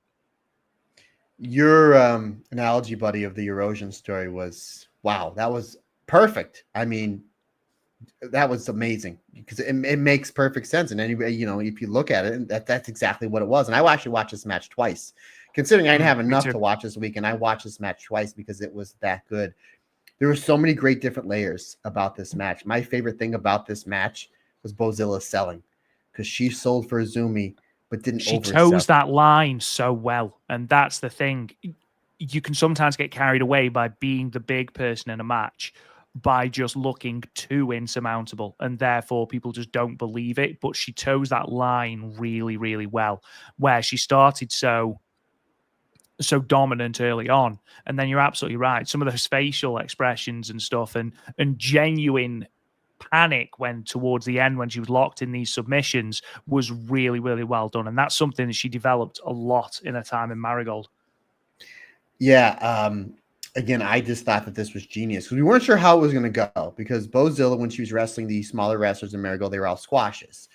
And obviously she's not going to squash Azumi. And then you're like, in the beginning, you're like, maybe that's the way they're going to go and just build Azumi back up in the 5-star for the way that first 2 or 3 minutes was going. I'm like, I've seen this before. And Azumi has wrestled the stronger wrestlers before. Like, and she's looked great. Like the Utamis, the Micas, the Himikas, even the Killers and the Momo Watanabes and the Shiris. Azumi works well with everybody. And I know when we were previewing this match, we're like, we know it's going to be good because Bozilla is really, really good. And Azumi is next level. She's a special wrestler. And I want to preface, folks, I know we're an hour and 20 minutes in this podcast. If you like Azumi and Starlight Kid, you're going to like the rest of this podcast. There's going to be a lot of love for Azumi and Starlight Kid because they had some slightly above average matches on these 3 shows that we're going to talk about. But so I'm like, I know it's going to work because Bozilla is great and she's really smart. And Azumi, again, she's next level. I don't know how it's going to work, but I know it's going to work. So you just see Bozilla really dominating Azumi in the beginning. And eventually they go out to the floor, not once, but twice. And then Azumi just kind of uses her experience and her speed. And like you said, partner, the erosion story. And her first big move is that La Mystica off the apron. And they go, Bozilla goes face first on the concrete floor. Like, wow, what a bump. That was a big bump. And they just keep building and building and building. And Azumi, we may mention a couple of, like 2 years ago, it was her and Julia for the New Japan Strong Championship. I forget which pay-per-view it was. I think it was somewhere towards the fall in 2023. But I remember we reviewed that match part and we said it was Nagoya Big Winter because it was the same show that I believe had Hazuki versus Suzu Suzuki on for the contract. I think you're right. So I remember we reviewed that show and I remember partner said Azumi's a really good striker, but she really brought her striking game up because she needed to because Julie is a hard hitter and it was for the New Japan Strong Championship. So I guess tie it all in. We've seen Azumi just her striking level just get better and better, but now she really needs to bring it to chop down that tree or as you said, partner, the erosion story. There's some kicks that she hit that you can just hear the thud in Korakuen Hall. And was the perfect. This would have been a great match in any arena, but Korakuen Hall was the perfect venue for this match because one, the reaction you get from the crowd and the acoustics, and they do a great job rallying behind Azumi when she needs that rally behind. Again, this was the perfect setting for this match. It was the booking of when and where they did this was really, really great because they were able to get so much out of it. And again, Bozilla just selling like she's being rocked. And again, you look at the size difference. There's a pretty big difference there. But Bozilla, Azumi's kicks and the way she chopped her down, the way she's hitting the head kicks, Bozilla is just being rocked. And again, she's not overselling or underselling. Azumi really had to get there.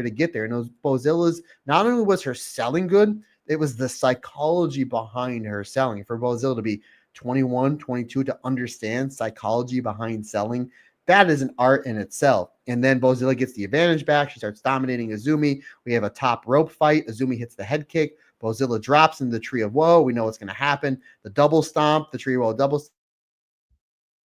stomp. Azumi, I thought that was great. Azumi then breaks down Bozilla by going to the arm. Again, it's a strategy she's used on so many people before, and it's always worked. I'm like, well, now, and again, you think about this, if it's a legit fight and you have that big size difference, the big person's down, what are you going to do? You're going to stay on them. And what does Azumi know? She knows that Fujiwara armbar, the Fujiwara armbar into the numero uno. That is her bread and butter. She's won so many matches with that. So it's like, I already have her down. So let me go to the armbar. I like that. Bozilla builds herself back up, and then Azumi goes back to the arm. And again, it's the levels of selling from Bozilla. I thought that was great. The one spot where Bozilla blocks the Destroyer into a spine buster, I thought that was great. We get the La Mystica and the Azumi Sushi for a 2 count. Then Bozilla goes to put Azumi away with the power bomb, which she's built up perfectly in her time in Stardom.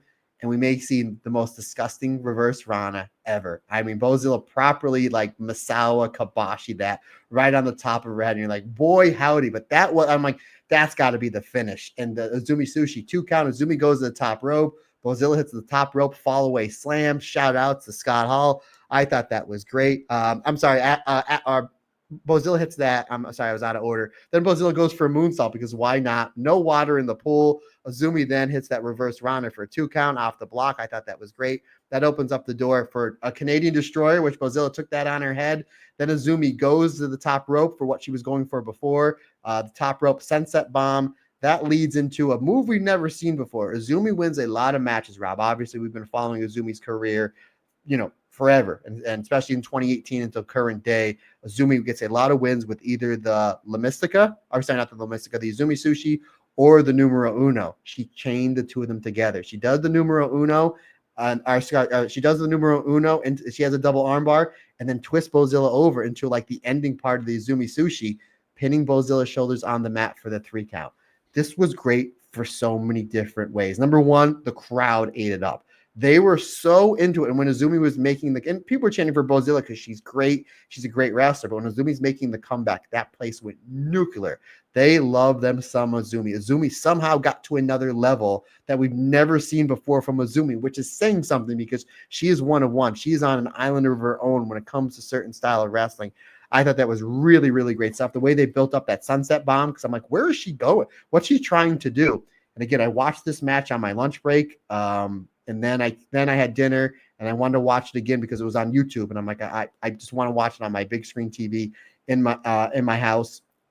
My wife sat down and actually watched this whole entire match with me. She's a big fan of Bozilla and obviously she's a big fan of Azumi, but I didn't spoil anything for her. She was going, and it takes a lot to impress my wife. If it's not something cooking or QVC, Rob, it takes a lot to impress my wife. She was blown away by that ending. That ending from the fall away slam to the when Bozilla was going for the moonsault, my wife's like, there's no way she's going for a moonsault. And then she missed it. And then you're getting bomb after bomb after bomb. And then Azumi having to use her 2 big moves to put them together for the first time. Not only was this a great match of the year candidate, my opinion, Bozilla's best match ever. I love the matches with Nanae Takahashi. I love the match with Sari. I love the match with Utami. This was her best match for a lot of different reasons, but the fact that like those matches I just mentioned, Rob, the ones in Marigold, similar styles, smash mouth professional wrestling, right up your alley. The size difference, the psychology, everything made sense. They took the crowd on a ride. They were able to tell so many different layers of story.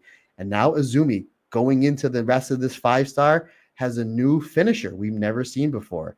The fact that she can do the numero uno into the Azumi Sushi, that is a new finisher now already added into her impressive repertoire of moves. 4 3/4 stars.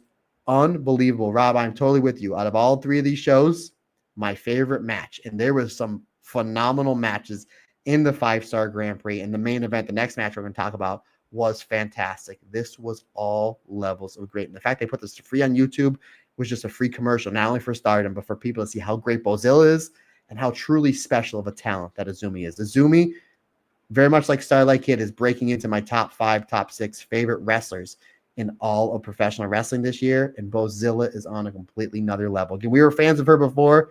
For her to have this kind of outing, and the one thing I really loved about this match, Rob, is like everybody was chanting for Azumi and Bozilla because the match was so good, and then they were going to shake hands afterwards. And I'm all about that. Again, I come from the Ring of Honor school of I'm all about professional wrestling. I love a good story, but a lot of times it's just who's better. And Azumi on this night, at least for those 3 seconds, was better. And they went to go shake hands. And again, I'm all for the handshake before and after the match. But I'm like, hopefully they don't shake hands because I want to see Bozilla get her heat back. Bozilla just picks her up and just launches her with the F5 and gets her heat back. And I'm like, oh, that's all it really took. They had this great match. Azumi's she's beat up. She just happens to get the win. And Bozilla's just like, yeah, great match. Come here. Boom, drops her right in there. Bozilla leaves, gets her heat back, all in one move. Again, great match. One of my favorite matches of the year. 4 3/4 stars. Bravo. Bravo. Yeah, sensational match. I knew it was going to be good when Bozilla came out to Arch Enemy, Eye of the Storm. I was like, oh, this absolutely slaps. This song does. That's a good. And then she comes out with the mask and the robe and everything. She is her showmanship has been upped significantly recently, and big things are in store for her. Azumi is just a different class talent. She really, really is, and especially over the last 18 months, she's putting it together so well, like very few others on that roster. And I know that she is a couple of people, including friend of the show, Karen Peters. I know she is a favorite to win the 5-star Grand Prix. I have steered well clear of going with Azumi because of my terrible track record of predictions with Azumi. But if she doesn't win this year, she is almost nailed on to win one of the next 2. I would have thought. Yeah, why wouldn't you? Rob's already doing predictions for he's already doing his pick'ems for 2027, folks. Absolutely. Absolutely.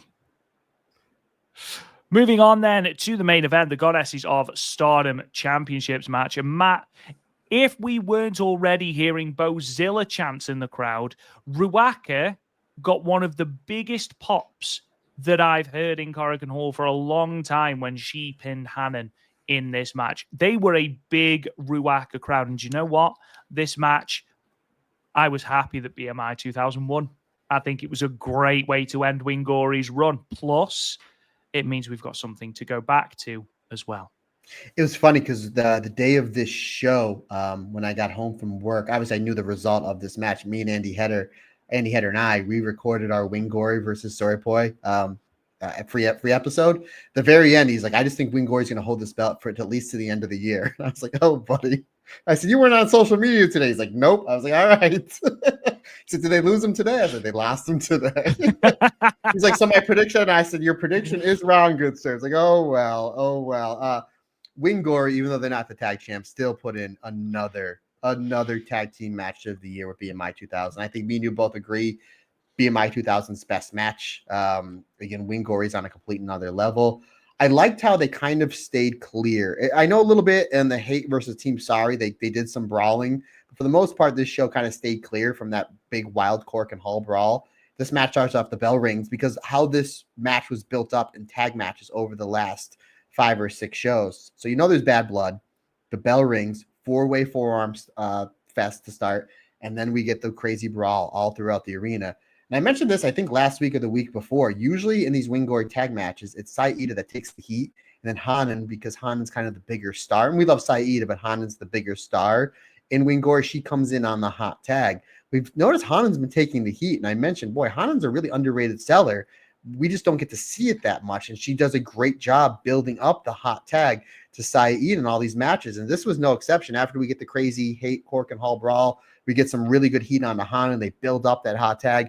In comes Saida, shoulder tackles and chops for all.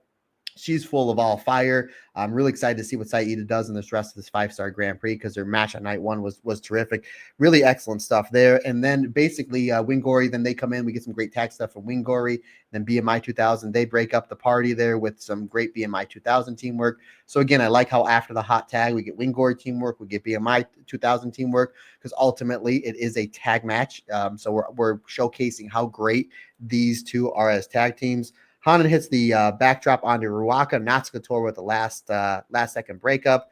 We get the Wingori double apron dive to the floor, which I really, really enjoyed. Eventually, though, they go for the double dive. Rina distracts the referee. We get the double miss, again, cheating, but not in front of the referee, Rob. Not only that, but you're going for a big move and gets taken away with some cheating. So even though Ruaka got the big pop at the end, the crowd properly booed because there's some cheating, and we got the big dive taking away. Tora takes advantage. It's the cannonball dive onto the floor, onto Wingori.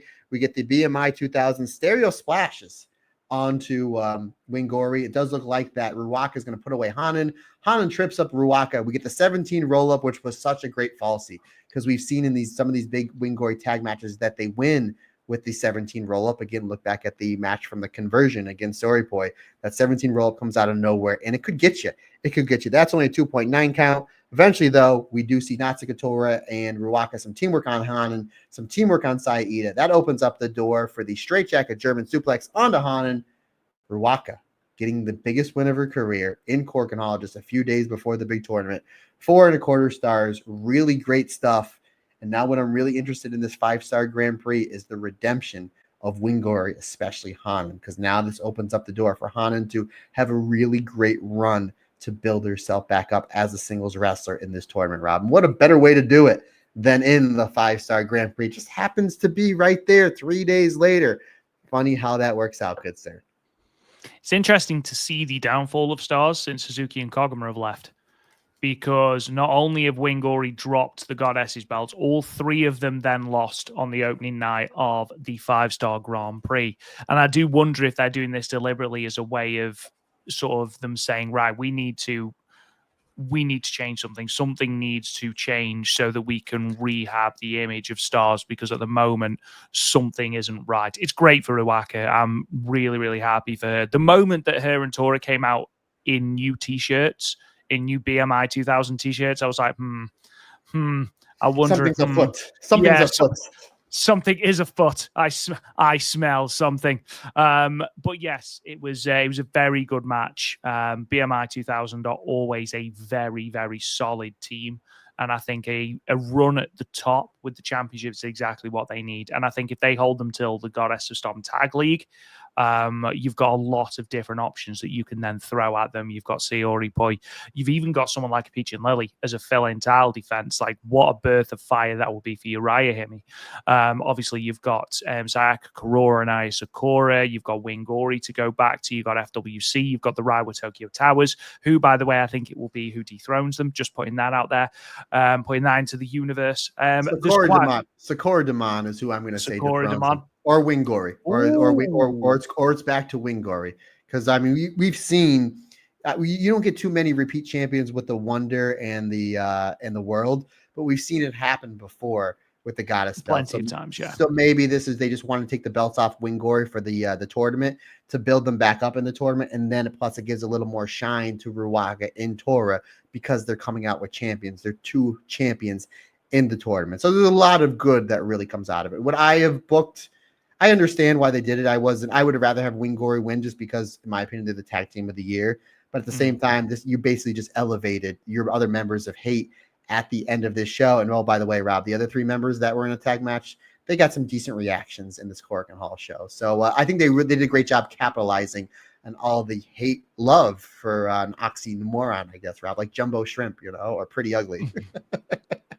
I think it was important as well to give Tora a win. Like, I know she didn't take the pinfall, but she often gets forgotten about in the grand shuffle that is Hate, when you consider that it's a faction that also has Saya Kamatani as your top champion. You've got Momo Watanabe in there. You've got Konami in there. Tora often falls into sort of third place in that faction. It's a good opportunity for Stardom to just remind everyone that she is the leader of Hate. She is, a big dominant wrestler. And obviously that's what the first two nights of the 5-Star Grand Prix have done a good job of reminding everyone as well. But for Waka, I'm really over the moon, because this is her work with Natsuko Tora's BMI 2000 is some of the best work that she's done. So, ladies and gentlemen, we are going to move on to the absolute Leviathan that is the opening night of the 5-Star Grand Prix very shortly. But a cheap plug before we do: if you haven't seen any of the 5-Star Grand Prix yet, because you are perhaps waiting for the pay-per-view to come on to Stardom World, please check out our primer before you do. It includes absolutely everything you need to know about the tournament at a healthy 3 hours and 45 minutes. It's one of the longest episodes we've ever done. It's our longest non-live episode we've ever done. So go and check that out in the archives before you tune in to the 5-Star Grand Prix.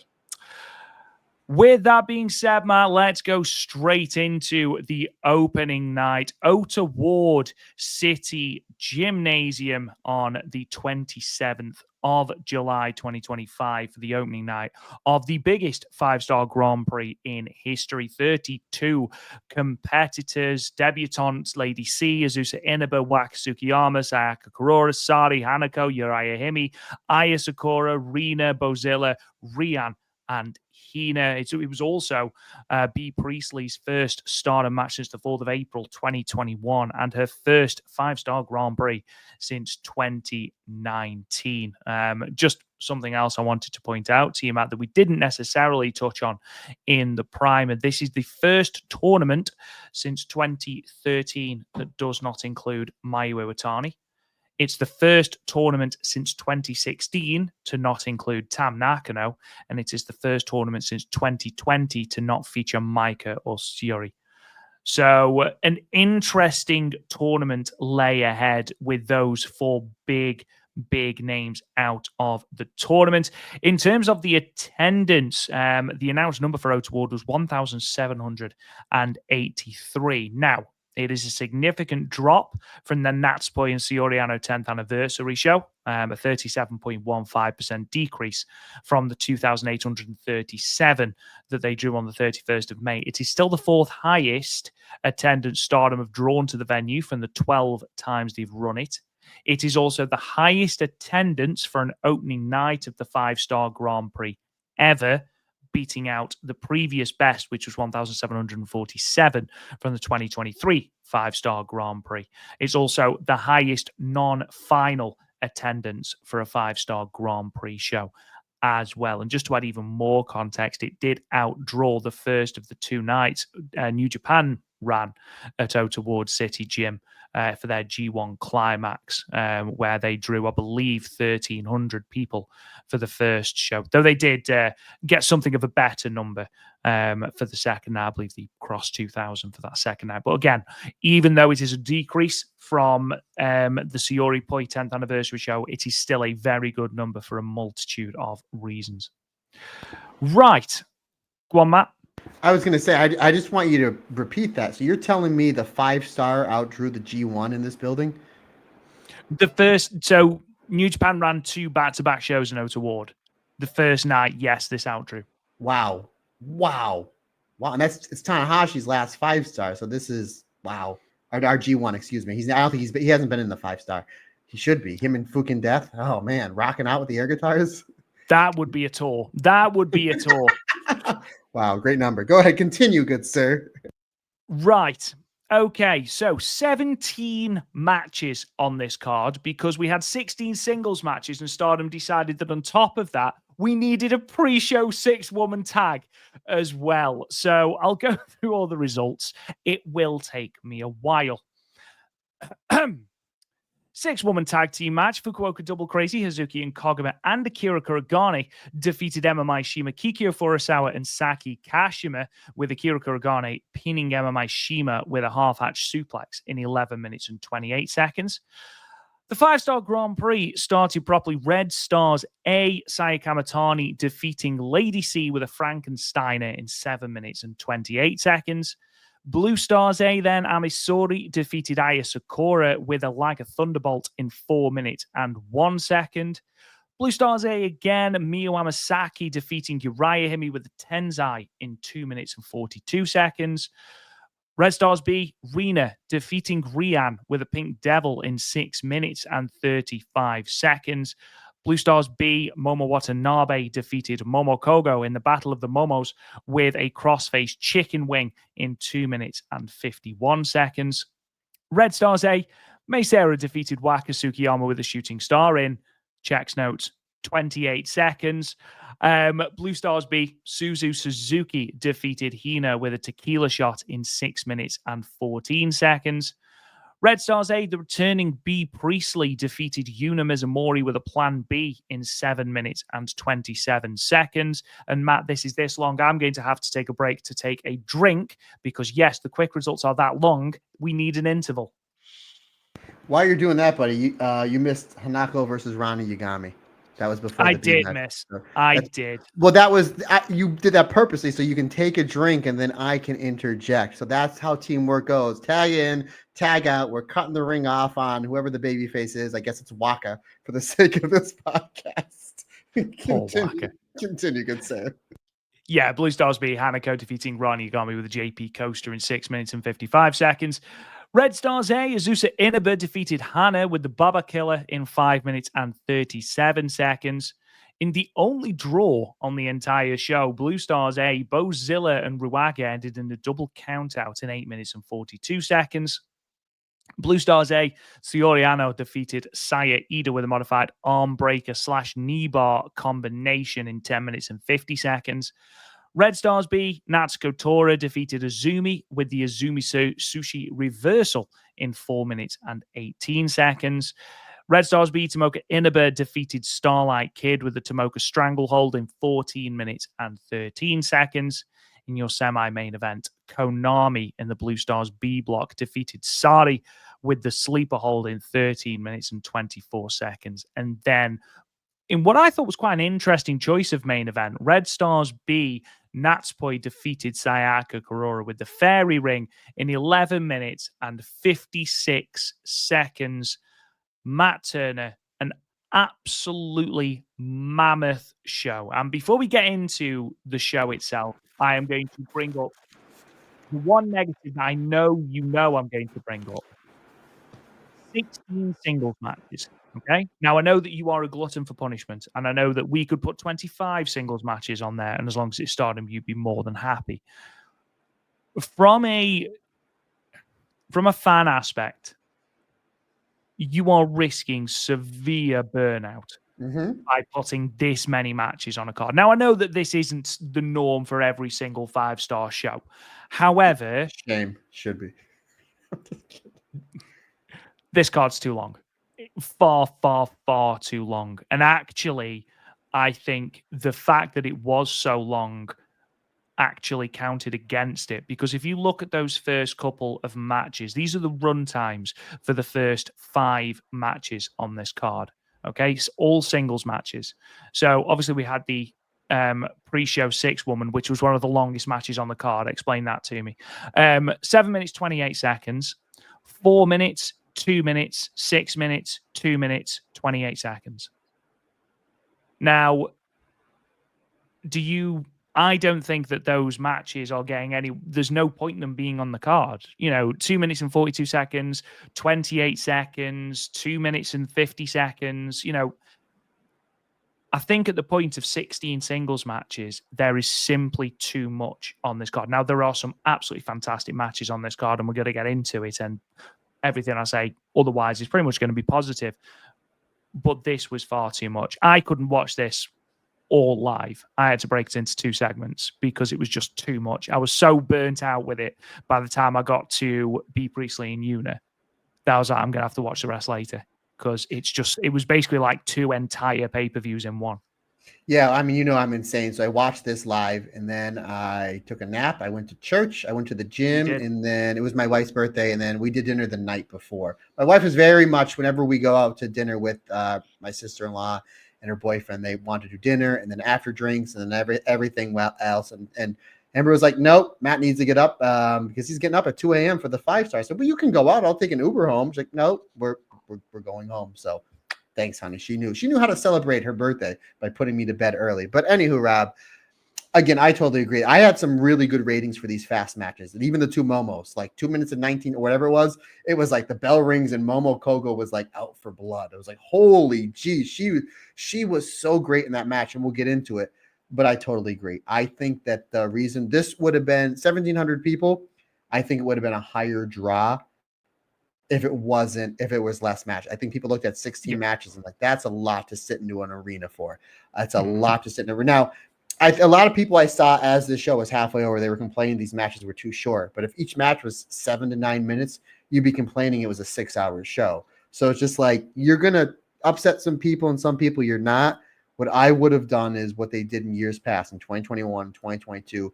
You broke it up into a Friday, Saturday, or a Saturday or Sunday, because I wanted literally to do what they've been doing. Literally do what they've been doing on in the next couple of shows. Just do red stars on one night, blue stars on another, or do half and half. I would have done 8 and 8. Yeah, and if you want to throw in the odd tag match and then make it 9 and 9, but I would have done like 5 and 3 or 4 and 4. Just mix it up a little, or do red and blue. And literally, I remember I watched this show, and I think it was the next day. I'm like, I'm going to watch night 1, night 2 of the 2022 5-star because it was so done so well, because they divided the blocks up and it wasn't a line. And then they had the Kyrie tag matches in there as well. It's like, these were great shows because they flowed really well and they had the proper amount. Yeah, I would just split this up. I would have booked Ode Award for 2 nights, do a 2, if you get 2 tickets, it's X amount of off, or what they've been doing on the pay-per-views, where it's like, if you buy 1, it's this. If you get both, it's 50% off on, on a combo deal. And I think you would have sold more tickets, because again, I remember, I'm a numbers guy, and wrestling's subjective and everything's subjective, but the numbers don't lie. But I'm looking at all these dates, and most of these shows are selling really well, except for the opening night. I'm like, that's really weird, because usually your opening night and your last night are your 2 big selling dates. And I'm like, somebody asked me, like, Matt, the tickets aren't selling as well as you would think. Why do you think it is? I'm like, 16 matches. That's what it is. Not a lot of people are insane like me that's going to pay for a ticket. That being said, Rob, almost 1,800 people were in this for that. So it's like, I totally agree. As much as I had no problem with it, I enjoyed the show. The fast matches, I thought that every wrestler, they took advantage of every second single in the ring, especially really? Momo. Yes. Really? Waka Tsukiyama? Did she take advantage of the 28 seconds she was in the ring, Matt? May Sarah sure did. May Sarah Well. sure did. I tell you what, maybe some people are like, I want to see that match run back with more time. Maybe we'll do for the high speed championship. Then maybe they'll double the time and it'll go close to a minute because it's maybe. Anywho, buddy.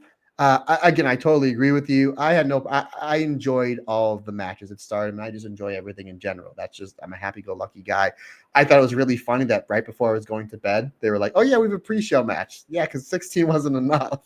Apparently. But at least Hazuki got on the card, so I was like, all right. But again, really fun stuff. But I totally agree. I think that this is something that they tried out. It didn't work, but it didn't fail. Again, 1,700 people, and you had some really great matches, especially towards the end. I think there's something they need to divide up into 2 days. Again, Friday, Saturday, Sunday, do a combo deal thing, and stretch the matches out more. Yes, I would like Waka and May Sarah to go longer. I want Lady C and Saya Kamatani to go longer. Ron and Hanako, yes, go longer. I understand why they got cut for time because 16 matches. We need to give more time for your Natsupois, your Tomoka Inabas, your Azumis, and so on. When Azumi's match was really short too, but you know what I mean. But yeah, as much as I absolutely love this, I would have loved it even more if they would have divided the blocks up and let every match get a little bit more time to tell their story instead of like, all right, go. And you can tell that this is a large field, Rob, when they did their opening ceremony. Obviously, hate wasn't there because of the gimmick, but I'm kind of glad they weren't because at the end when the fireworks went up, those ladies in the front almost caught fire because there's nowhere else for them to go. Nowhere else for them to go. Big stage. They kind of ran through that as well. The beginning of the 5-star, the ceremonies are always really cool. Like a couple years ago when they had like the red star and the blue star going through like the fields of Japan, and then they brought down the curtain and like everybody was there. And the 1 year in 2022 with like the kimonos, and then I think it was 2023 where they had like the glass shattering or stuff like that. That Stone Cold was going to come out, even though Stone Cold Rian, we're going to talk about her. It was kind of like, here's everybody, fireworks go. Boom. Okay, we're off. And it was just like, I don't have time to write. Like, catch your breath. Like, I don't have time. Bathroom breaks. No, you're not having that. Like, boom, boom, boom. But yeah, I totally agree. I think this is something they need to look at and be like, let's just divide this up into 2 nights, do a bonus combo deal on tickets, and they'll sell a lot more. I think 1,700 is a good number, but I think they could have got 2,400. And if they do this next year in Oda Ward back to back, there's a good possibility they do close around 5,000 tickets in a 2-night span. Yeah, they did this last year. If you remember, there was 14 singles matches last year, and that was too much. So doing it with 16 singles matches was always going to be too much. 17 matches altogether is just it's far too much. I agree. I think they should split it, which they, as you've said, they did on previous nights. 2021 they did that. 2022 they did that as well. So yeah, we'll see if they change anything next year. But yeah, we'll wait and see. Ladies and gentlemen, please bear with us if we don't go into detail on these matches. Yeah, otherwise this podcast is going to be about 12 hours long. You're not going to get the Matt Turner crazy psychology breaking things down until we get to that Tomoka Inaba Starlight Kid match. Is yowzers. Yes. Yes, and also we will be on new gear watch because a lot of wrestlers in brand new gear during this show. Sunday best. Yes. So we did open with the pre-show match because why the hell not? Apparently, this was fine, Matt. It set the tone. You're absolutely right. It got Hazuki and Koguma on the card. It was nice to see Akira Kuragane get the pinfall as well. Yeah, I think putting Akira over was the right person in this one. Again, you're in front of, I don't think there were 1,700 people at that point that was in the stands yet, but I mean, it was free on YouTube. You had a lot of people watching. It's one of the biggest nights of the year for Stardom. So obviously FWC, they're great, but I think it was all about really getting the rookies over, Akira, Emma, and Kikyo. But ultimately, considering we thought Akira was going to qualify for the tournament, she didn't. Getting her a win here was the right thing. 3.25 stars for me. We had our first new gear next, Matt. Saya Kamatani versus Lady C in Red Stars A. We've talked already about the chaps, and I think the less said about the chaps, the better. The rest of the gear is great. I was ready to say, the rest of the gear was great. It was just like, yeah, this is awesome. This is my best look. And then the chaps. So it's like you had everything was great. She was in phenomenal shape, maybe the biggest match of her career. And then the chaps was just like, oh, we might want to workshop that. I think Lady C makes her own gear, so that'd be quick and easy for her to workshop another pair. It certainly would. It certainly would. But Saya Kamatani gets off to the tournament start we all thought she would, moves to 2 points.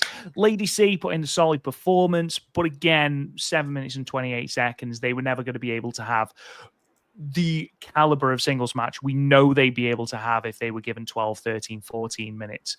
Saya Kamatani eventually won with a Frankensteiner, which I thought was quite cool. I would have liked to have seen Saya try and get the Star Crusher up on Lady C. That would have been quite interesting, but ultimately a good match. But again, especially this first volley of matches, we weren't going to get the ladies are capable of simply because of the time constraints. Yeah, again, I think that this is the match as far as I know you're going to say Waka and Sarah, but bear with me, partner. This is the match that suffered the most for not getting the time that I think it needed to. Agreed. Again, we talked about in our primer. Nobody's going to this tournament with a bigger chip on her shoulder than Lady C because she could have been in the tournament the last 3 years. Kamatani's the best wrestler in the world. I thought this was smart putting this match on first because a lot of people are paying to see Saya Kamatani. And again, a really solid match and very much like her match with Yuna that we're going to talk about on night 2.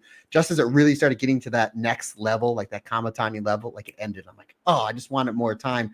I thought it was really good stuff. Lady C, great showing to the shock of nobody. Kamatani bumping all over the place for Lady C, making her look like she can hang with the champ.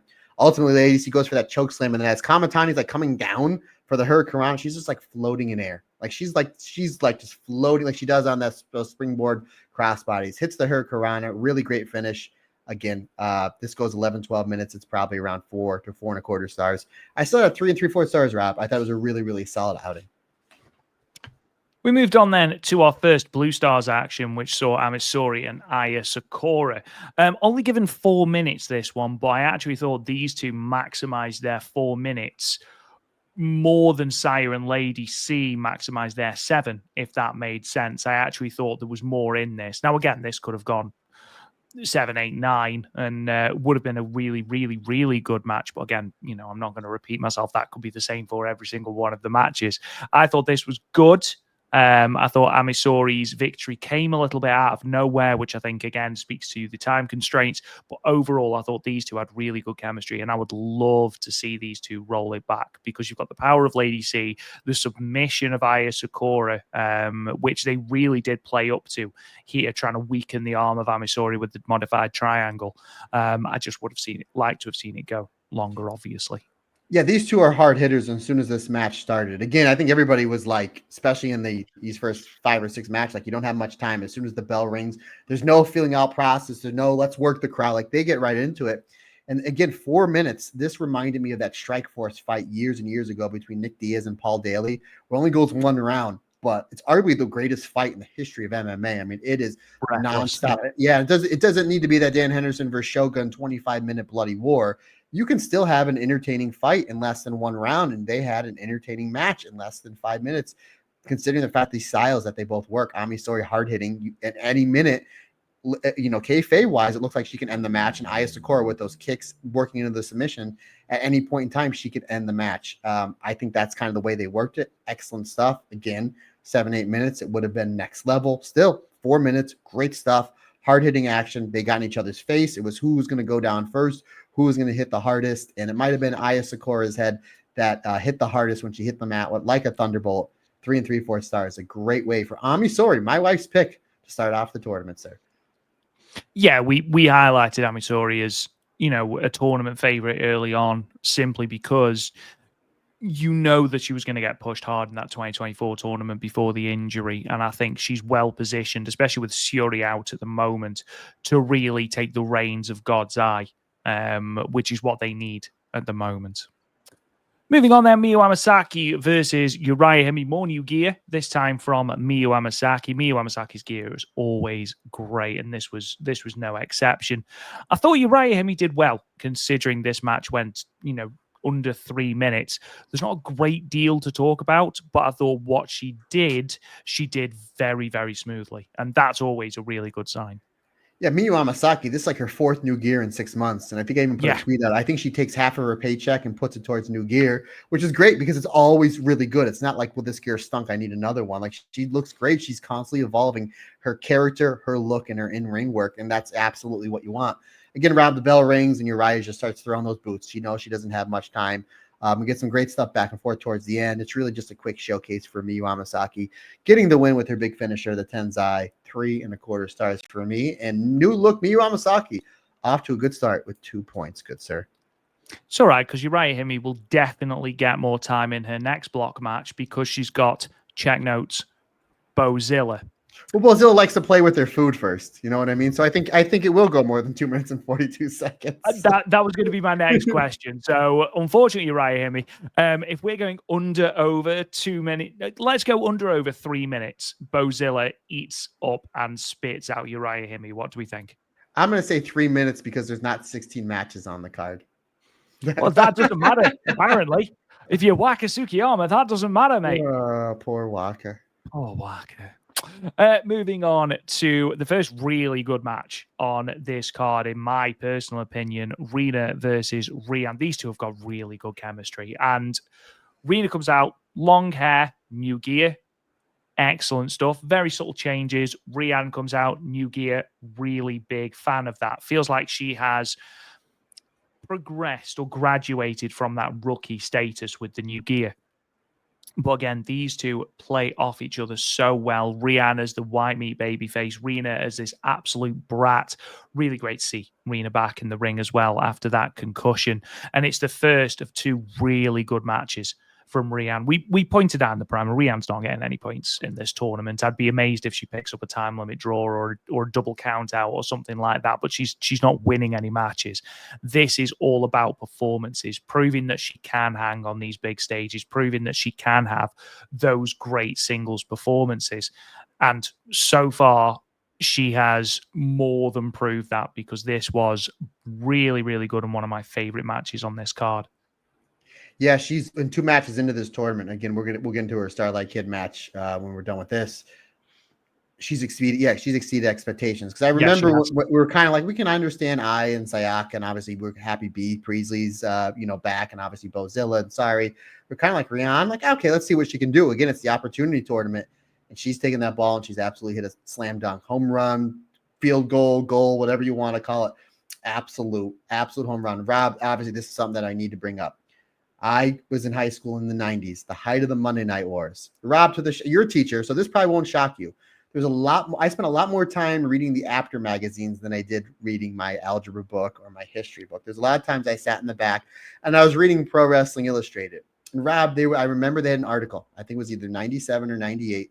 What was the better finisher, the Stone Cold Stunner or the Diamond Cutter? Because they're both kind of set up the same way, right? You basically get the cravat or the headlock, and it's either the Stunner or the Diamond Cutter. And it was a really great debate, and it was something that even like my classmates would talk about. What was better? Rian in this match, in her Starlight Kid match, she uses both the Stunner and the Diamond Cutter. So she's just like, I think they're both good because I'm used. So it's Stone Cold Diamond Rian might be the new catchphrase that we go with there. She was great in this match. And again, Rina, we knew this was a tournament that we were all looking forward to see what she can do. And Rina's been great, not only this match, but her second match. These two, you're right, absolutely right, partner, at excellent chemistry. I didn't think Rian was going to win, but there was a few times that like, oh boy, I bid on a couple of those falsies, because she makes you believe, and Rina does a great job making it look like she can't kick out, that she's going to be trapped. Some really great near falls towards the end. Eventually, though, Rina blocks the apricot and is able to hit the Pink Devil for the 3 count. Phenomenal stuff. Talking about overachieving. This is overachieving, and I'm so excited to see what these two do in the rest of their tournament. 4 stars for me, partner. Yeah, really, really good. And it's great to see someone using that platform. And it did help that she was afforded, obviously, 6.5 minutes. But yes, really, really good performance. And again, Rina proving that she is just a superstar in the making. She really, really is. Moving on then to Momo versus Momo. The match I was really disappointed was only just under 3 minutes. It was probably the one I was most disappointed was cut for time. But you're absolutely right, Matt. Momo Kogo tore at this match at the beginning, but unfortunately Momo Watanabe was quite more than capable of just halting the momentum for the victory. Yeah, I know we weren't going to go into depth detail, but I can pretty much go through the highlights, because the whole match was a highlight. Kogo comes out, the bell rings, drop kick. Momo tries to retreat. Kogo with the springboard planche into the floor, which she's really been adapting the past 2 or 3 months, which is great. Momo Watanabe's trying to get away. Momokogo's like, this is my first 5-star in quite some time. She hits the springboard dropkick 6-1-9 combination. Really has Watanabe on the back foot, and then once Momo Watanabe gets that one opening, it's the kicks, the punk kick. She looks like she's going to rally and just beat the dog out of Momokogo. Momokogo starts making a quick comeback. Then she goes for the 6-1-9 one too many times, and Momo Watanabe just grabs her, puts her in the crossface for the tap out. Again, 2.5 minutes. I wish it would have went 20 minutes because these two were great. I still gave it 3.5 stars because it was like boom, boom, boom, boom, back, forth, tap out. I'm like, wow, which really puts over the crossface because there's no build up towards it. But if you've ever been put in a legit hold, you don't need somebody working on your arm if you're going to have like Sakuraba try to break it. And it really puts over how dangerous the crossface chicken wing is. I'd like to see Momo Watanabe get some more wins with that move because I really like it. Moving on then, and our review will probably last longer than the actual match itself. Mei Seira and Waka Tsukiyama. Poor Waka, man. Poor Waka. Yeah, this is a match I was really looking forward to, and it's just like they tease the shooting star roll up, they tease the Waka slide, shooting star roll up, 3 count, and I'm like, oh, we knew there was gonna be matches that needed to be cut for time, and this one got cut for time, and probably got cut for time, and got cut for time. We always say poor Waka because she takes like a beating from like the Shuris and the Momos, and she sells really well, and she tries to make her comeback. Sometimes she gets there, sometimes she doesn't, but at least nobody came out of this match with any bumps or bruises. I guess Rob would be the one positive thing out of this, but poor Waka, and boy, Mei Seira, she's fast, isn't she, Rob Goodwin? She is 28 seconds fast, apparently. I'm wondering if this is going to be the gimmick for Waka's tournament, and I really hope not. No, neither do I. Obviously, we'll talk about with the Hana match because that's another match I really wanted to see get time. Like, obviously, Rob, no rating. I had to rewatch the match because I missed the finish. I'd looked away thinking that they were just doing the opening exchange. The bell went. I was like, bloody hell. So, yeah, that's another one. Oh, poor Waka. Moving on, then, Suzu Suzuki and Hina, more new gear. Hina looking very, very good.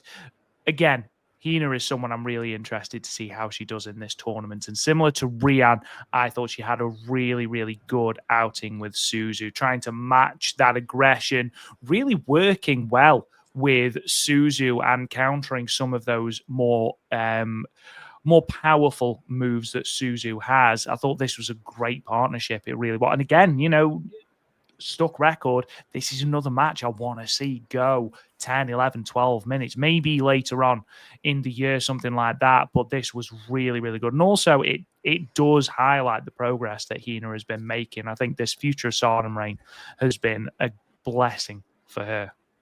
Yeah, I really enjoyed this. This is probably my favorite. I think I like this one a little bit better than Rian and Rian. And again, only 6 minutes and 14 seconds to go. If it went 8, 9 minutes, I think it would have hit that next level. But I liked how we're telling the story early on, where like Suzu's using her striking to overpower and try to almost take the head off of Hina. And he's using that judo as a counter. We see it in the beginning, and then we see Suzu get the advantage back. She goes for the drive-by. And she's got a really good hit percentage with that drive-by. She hits it quite a bit. Hina's able to get out of the way and then hits the STO on the apron. And I'm like, Suzu Suzuki's 90 seconds of this match, and she's taking crazy bumps.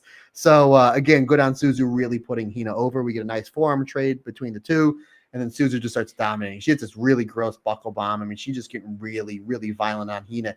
Hina does a great job coming back from and again, Suzu is not only one of the most violent people in Stardom, but she's the only winner in this. She's the only person in this tournament that has won the 5-star before. So she's kind of put in a different level going in this tournament. Ultimately, though, she goes like she's going to put her away with a kick trio. Hina blocks the third one.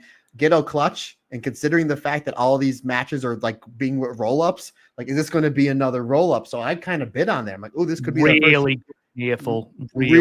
Really great near fall, which that's why I took this from a 3 3/4 star match to a 4-star match, just based on that false finish there. Ultimately, though, Suzu was able to finally hit the tequila shot for the 3 count. Again, 4 stars, really great match, but I think what really got me to the next level was that great near fall with Hina and Suzu on the ghetto clutch. Sorry, that's what I meant to say. Moving on, Hanako and Rana Yagami. These two have really good chemistry.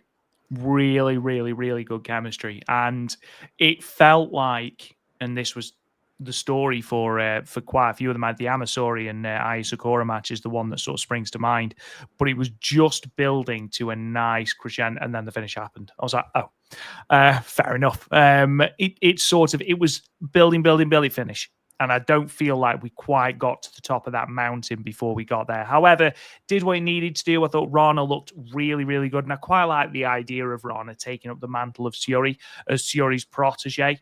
And I hope that her impending match with Sari is something that we can sort of hang that on. So you beat my mentor for the IWGP World Women's Championship. I am going to honor that. We've seen it already at Korakuen. Let's see it again here. This new heel, Sari. I like how Rana's clearly where she's not going to be able to match strike with Hanako. So she does the kicks, but then she starts kicking away at the arm.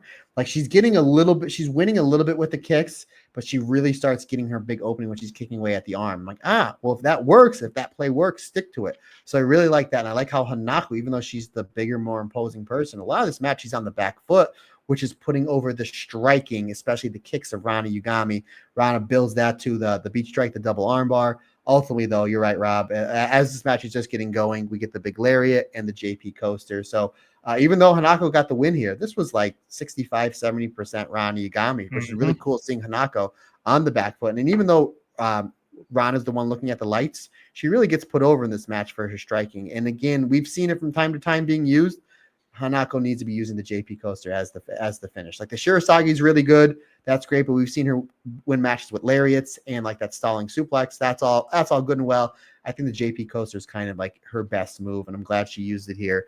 3 3/4 stars. Again, really great stuff. And the fact that Rana was able to look as good as she did, even with an L, just goes to show you just how talented both these two are young in their careers.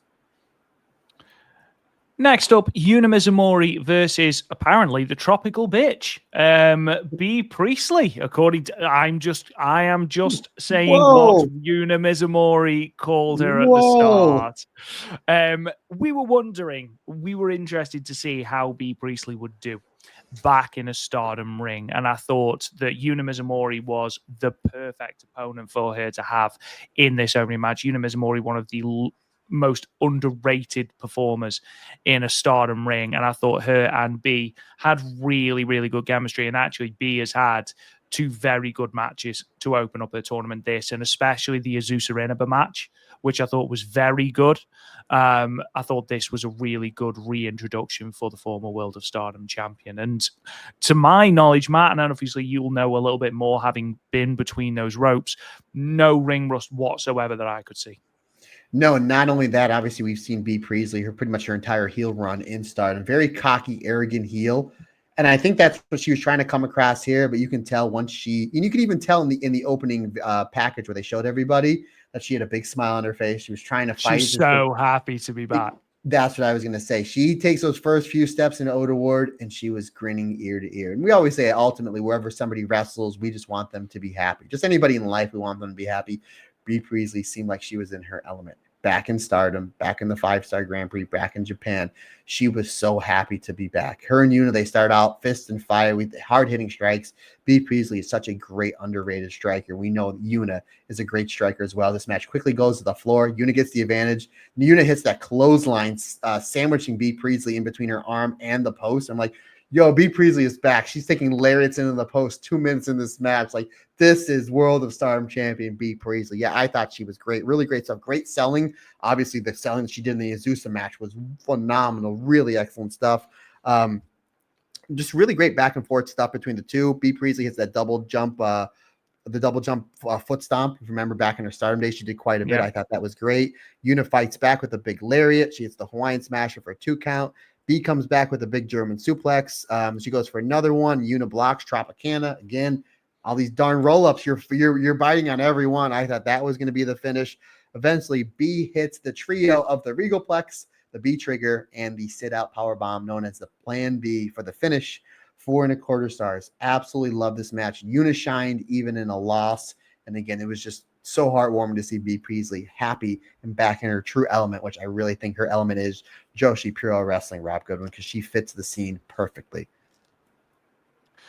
Moving on then, Azusa Inaba and Hanan. Quite surprised that Hanan ate the L on this opening night, but Azusa Inaba is someone that we both highlighted during the primer as someone to keep an eye on and someone that could have that breakout tournament. And from the two performances that she's put in so far, I think that's where we are going. We are highlighting Azusa, who, you know, at age just 17 is wrestling well beyond her years. I talked earlier about how Kikyo Furusawa was so smooth in her transitions. That's nothing to how Azusa Inaba is able to get into the Baba Killer and things like that. It's unreal how smoothly she's able to do that at such a young age. Obviously, Rina, unfortunately, causes the trip for Hanan and ends up costing her sister the victory. But ultimately, I thought this was a really good little back and forth. Again, would love to see it go longer, but beggars cannot be choosers. I thought it was a good showing for especially Azusa Inaba, even if Hanan did have very, very good new gear. Yeah, Hanan's new gear was great. Again, if for somebody that's been in wrestling as long as I have, the one thing that was really tripping me up in my head is like her arm things are like too baggy. Like to me, that would be in my way. Very much like Starlight Kid when they come out with that now Neo Genesis, where they have that gray gear that looks awesome. They all look great. Starlight Kid, I think her stuff is just like too baggy. Like how are they able to wrestle as well as they do in that? That would just trip me up. But anywho, that's another story for another day. I like how we start with some great technical wrestling, and Hanan's just like, wow, I can't believe I'm being out wrestled by Azusa Inaba. So what does she do? She starts grinding her down in a headlock, and she's really getting the advantage using like that judo background that she has. And Azusa's just like, yeah, I got a kicking background. She starts kicking away and beating up on Hanan. Hanan obviously starts hitting some of her big moves. Azusa does a little bit of a comeback. We see just when Hanan's starting to build up that offense, she gets tripped up not only by Rina, but by that's her sister, Rob Goodwin. That's her sister. It's going to make for a weird conversation during the holidays. That's for sure, especially if Hanan misses the playoffs by 1 or 2 points, because we can circle back to this. We can circle back to this, but Azusa is able to get the roll up with the Baba Killer, the first real big upset of this tournament. 3 3/4 stars. I totally agree. Great match. Give this 8-9 minutes, and this would be just another level. This match was the first one, and probably the only one, actually, over the entirety of this 4,000 match show, where I was a little bit confused by the finish. Obviously, Bozilla and Ruaka ended via a double count out. Now, if I was Stardom, and I'm not Stardom, and there's perhaps a reason, I would have had Bozilla win this match. And that's only because you've just had her lose to Azumi. You want to build her back up ahead of this 5-star Grand Prix. Now, I know Ruaka has just taken a belt, was very over in Korakuen Hall as well. However, you won that big statement victory from Bozilla. And we know that, unfortunately, she is going to absolutely flatten poor Uriah Hime on tomorrow's show as we record in Fukushima. But I feel like here should have been one of the matches that was shorter. This for me should have been the 2-minute match and should have ended with Bozilla absolutely flattening Ruaka with the sit-out powerbomb. They went a different route. What were your thoughts on that? Yeah, when this match started, I was like, well, Bozilla, even coming off a loss, won. And I would say that's one of the many great things about pro wrestling. You can lose but win. And Bozilla came out with maybe the biggest win in Korakuen Hall, even though she lost to Azumi, because, again, that was one of my favorite matches of the year. Ruaka not only getting the win, winning a championship, and in the main event. So it's like there's a new shine on Ruaka going into this tournament, right? Which is cool. But I'm like, I still would have Bozilla win, because then you have her beat Ruaka, and then you can have her and Akira maybe be the first challengers for BMI 2000. Obviously, then maybe Akira takes the fall. You're not hurting Bozilla. Or you can hot potato it and do Bozilla and Suzu Suzuki. Who wouldn't want to see them have a run as the Goddess of Stardom champion? So there's a lot you could have done there. Regardless of, again, me and you both agreed should have been Bozilla winning in about 4 or 5 minutes. The match was great. I mean, this thing was wild. It's one thing when people go chair bowling, but like Bozilla was throwing Ruaka. Like she threw her past the second and third row, went like to the fourth. And then at one point she was in the stands. Yeah, it was like the people in the front row, she threw them over. And then it was like when it was Bozilla's time to take the chairs, she went through the first like 5 or 6 rows, like just straight through. I thought that was great. It was wild. It was gritty. It was ugly in the best way possible. Like you're not getting Azumi versus Natsupoi with these two. That's not their style. Their style is smash mouth right up in your face, and it works. And I think they kept teasing the count out so much that's like, well, the only finish that makes sense is the count out. I thought as far as the match goes, was incredible. They did a great job taking advantage of them coming off that great Korakuen show in a different and better light, both Bozilla and Ruaka. I thought it was a terrific match, 3 3/4 stars, but I totally agree. I think Bozilla should have gotten the win because I think you would have done more with that going forward. So, yeah, I was really shocked that Bozilla did not get the win here. Regardless, again, really terrific match. Another great showing from Ruaka, and Bozilla just again, coming off one of my favorite matches of the year with Azumi and having another banger with Ruaka. That's really going to put her in a more interesting and better light moving forward in this year's 5-star Grand Prix, sir. Again, 3 3/4 stars for me. Moving on then, and this is where the tournament really started to pick up. This was the first match that really sort of, I was like, okay, this is 5-star Grand Prix. We are on Soriano and Sayarida. We knew this would be great, but this was such a frantic 10-minute match. I absolutely love this match. These two have really good chemistry, and I thought that the finish was really well done as well. Yeah, again, it's a free episode. Sorry Poi versus Wingori. 3 of the best tag matches in the last 7-8 months in all of wrestling.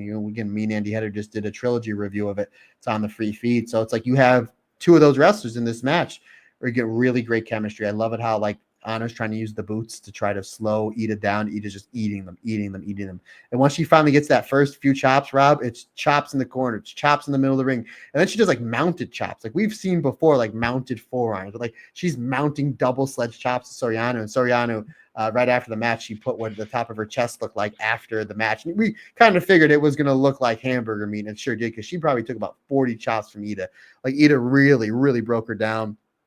Again, just excellent stuff between the two. Soriano, when she builds her advantage, she does a great job using the fisherman suplex into that variation of the Muda lock, and then transitions it into that straightjacket camel clutch. And then she starts really working on the knee of Saida. And whenever Ida tries to fire up, Ano is there. She knocks her down with the Insaguri. Ida fires up with a big lariat. Ano hits a German suplex, and then Ida comes back with the lariat. She tries, and then eventually, as we're building up towards the end.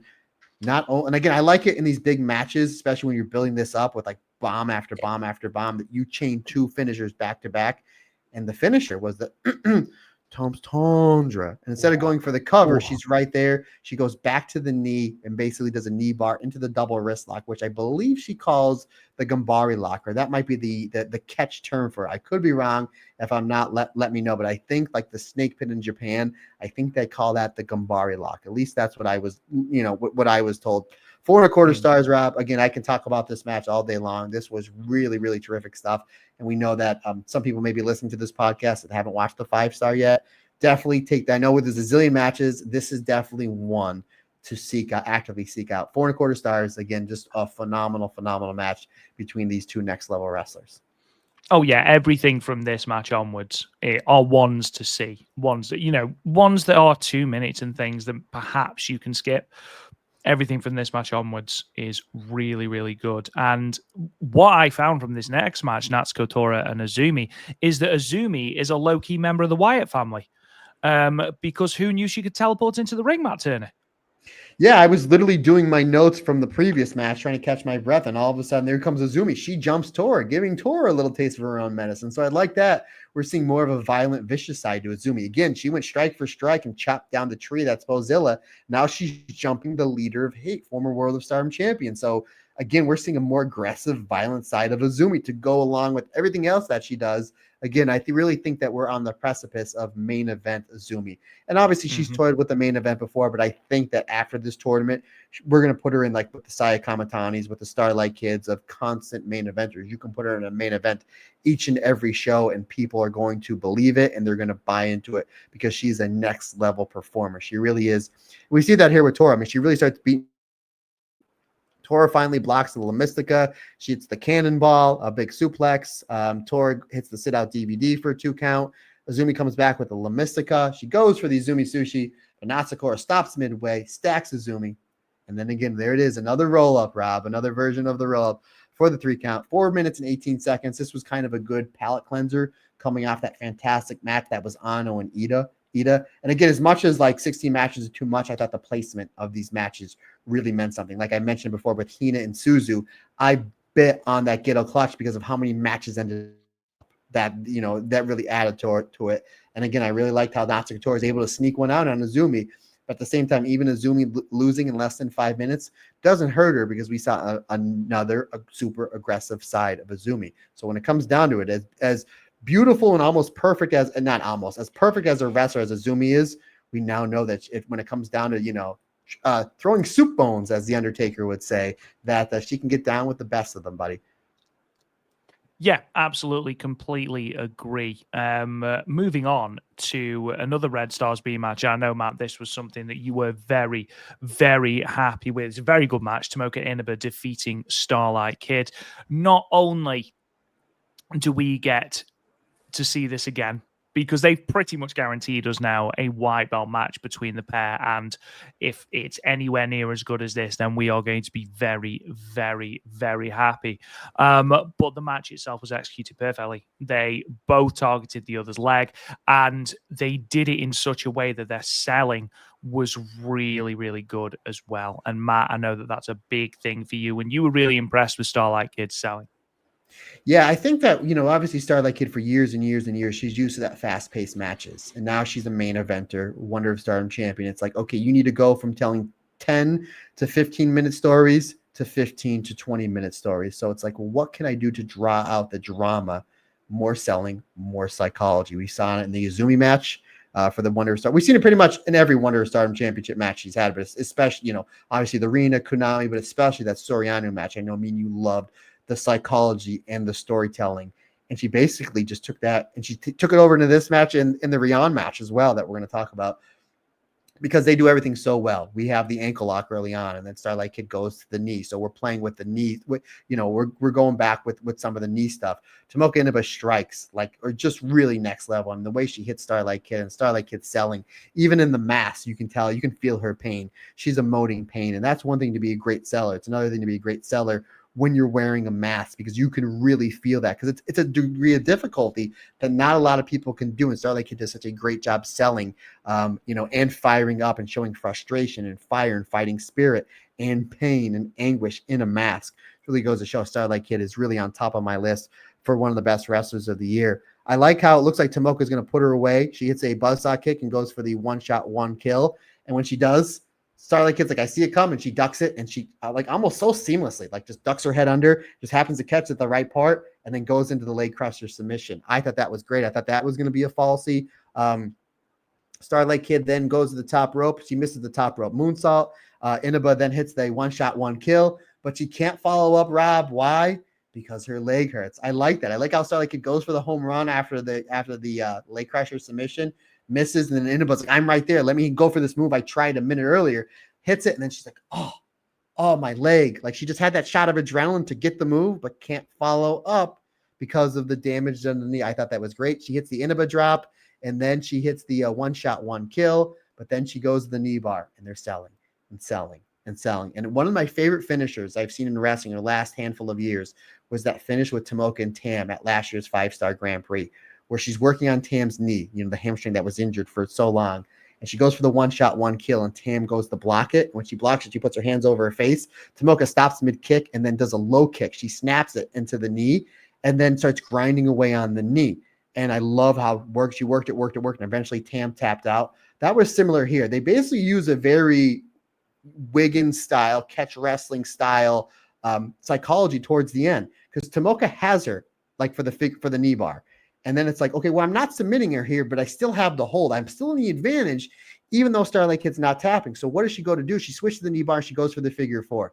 And she goes to slowly load down the leg, and Starlight Kid stops it. And she's stopping it. She's trying to stop it. And then eventually Tomoka's like, okay, I don't have the move exactly. And again, it's the Wiggin, Billy Robinson, attack the body like a ladder.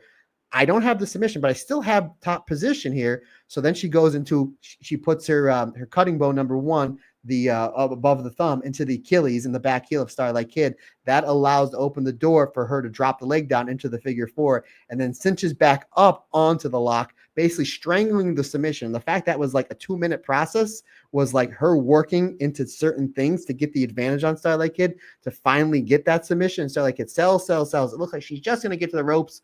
And I'm a massive fan of both these ladies, especially Starlight Kid. And I was like, Starlight Kid needs to tap here, because this is the best part.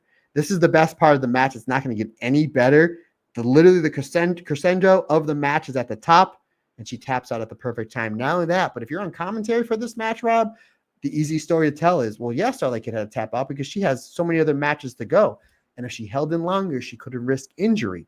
And she does not want to do that. So I liked it. Beautiful match. I was teetering around 4.25 to 4.5, but for that finish alone and the selling, and again, the catch wrestling Wigan aspect of going from one body part to another when you have control, I bumped it up another quarter of a star. 4 3/4 stars. Phenomenal match. And then at the end, Tomoka Inaba gets in Starlight Kid's face and basically was like, I'm coming for that Wonder of Stardom Championship.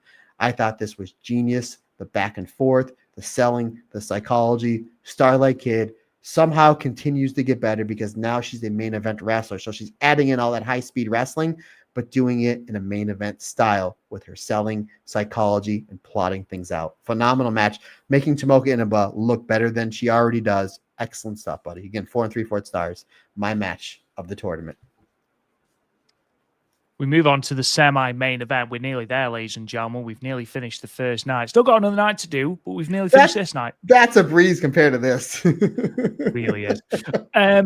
We praised Sari on the previous show for basically putting the Stardom crowd and roster on notice and how that would have rubbed the Stardom roster up the wrong way. Turns out it was a terrible decision because it awoke Konami.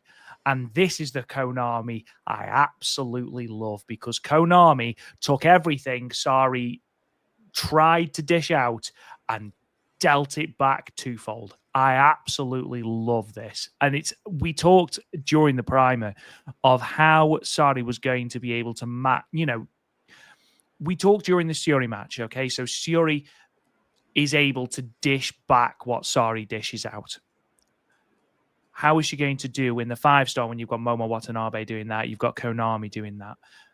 And Konami absolutely steamrolled her at the end. Absolutely steamrolled her. And it's going to be interesting now to see if this humbles Sari and what sort of effect this has going forward. What I loved, again, Rob, I talk about the placement of matches in this card. The fact that you had that submission finish and this submission finish. And I mentioned before with the Starlight Kid Tomoka match, even if you don't have a submission all the way, if you have top position or a position you can get into a better position, you can finish somebody off. That's exactly how that finish with Tomoka and Starlight Kid did. With Konami, it's a rear naked choke. Rob, have you ever been choked out before? Once you have somebody that knows 100% what they're doing, like Konami, a legit shooter, that's all you need. And it wasn't anything fancy, and it doesn't need to be anything fancy. The rear naked choke is the easiest way to submit somebody, either pass out or tap out. And that's what she did with Sari here. They went back and forth. It was a hard-hitting match. You knew it was going to be. I love it when Sari does that double stomp into like a body part, especially like the leg. We've seen it with Shuri. We've seen it with Mayu. Happens here with Konami. This was a great match. You're absolutely right. This was no BS Konami. It's like we're throwing away the spray paint, the hate crate, the baseball bat. I need to get up in your face. And this was, in my opinion, I don't think anybody pegged Sari to lose many matches, especially the first one. You're like, oh, wow. But the way they did it made sense because Sari made herself as a heel. And again, going into that Korakuen match, we're like, we know we're getting Sari and Momo coming up on the 16th. And eventually we're getting Sari versus Aya Kamatani.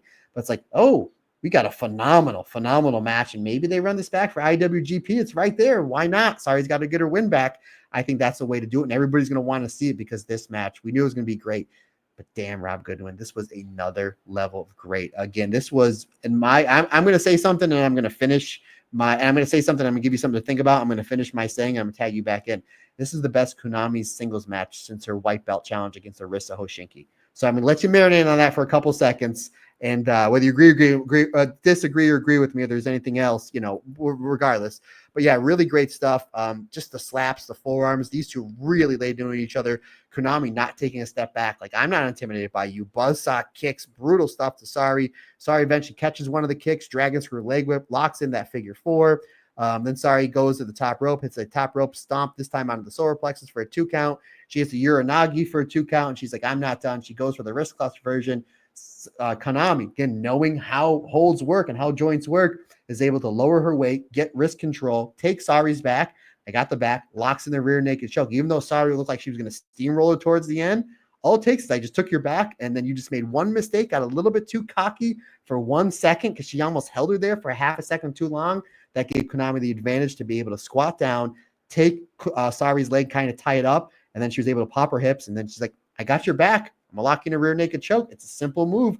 Konami does not win a lot of matches with that move, but it makes sense. Locks in the rear naked choke. And I tell you what, as great as Sari was, and she was phenomenal, and great as Konami was, and I just mentioned maybe Konami, and Konami's had some great matches, don't get me wrong, but in my opinion, her best outing since the 2019 match with Arisa Oshinki, Daichi was phenomenal. The way he was like, is she out? Is she out? Is she out? He made a great match and a great segment even better because his job as the referee is not only to call for the bell, but in kayfabe aspect, the wrestler's safety. And as soon as Sari's out, he's ringing for the bell. He's trying to pull Konami off. Konami wants nothing of it. She wants to take the life out of Sari, very much like Momo and Kamatani wanted to.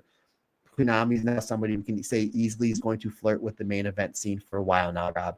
Her 5-star Grand Prix, and we mentioned Sari's going to be great, and Bozilla's going to be great, and Starlight Kid, and Tomoka, and all these people.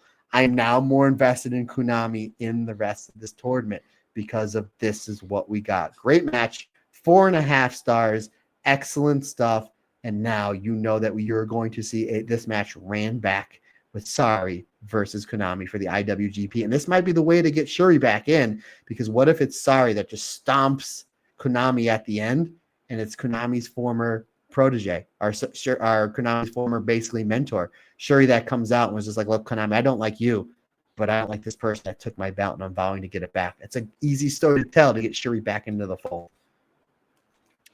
It's an intriguing one. I think from an in-ring aspect, her match against Starlight Kid was very good. Great match, yep. But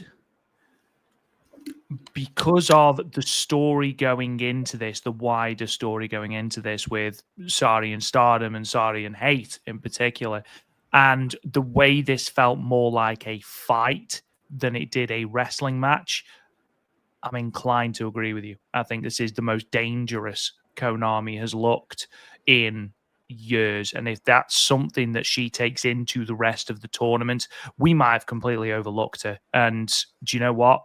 That's great. Because as I said at the start, motivated Konami is the best Konami. Yep. And what have I been saying for the past few weeks? This is the opportunity tournament. We have big spots to fill. Konami just filled one in one match, buddy. In one match.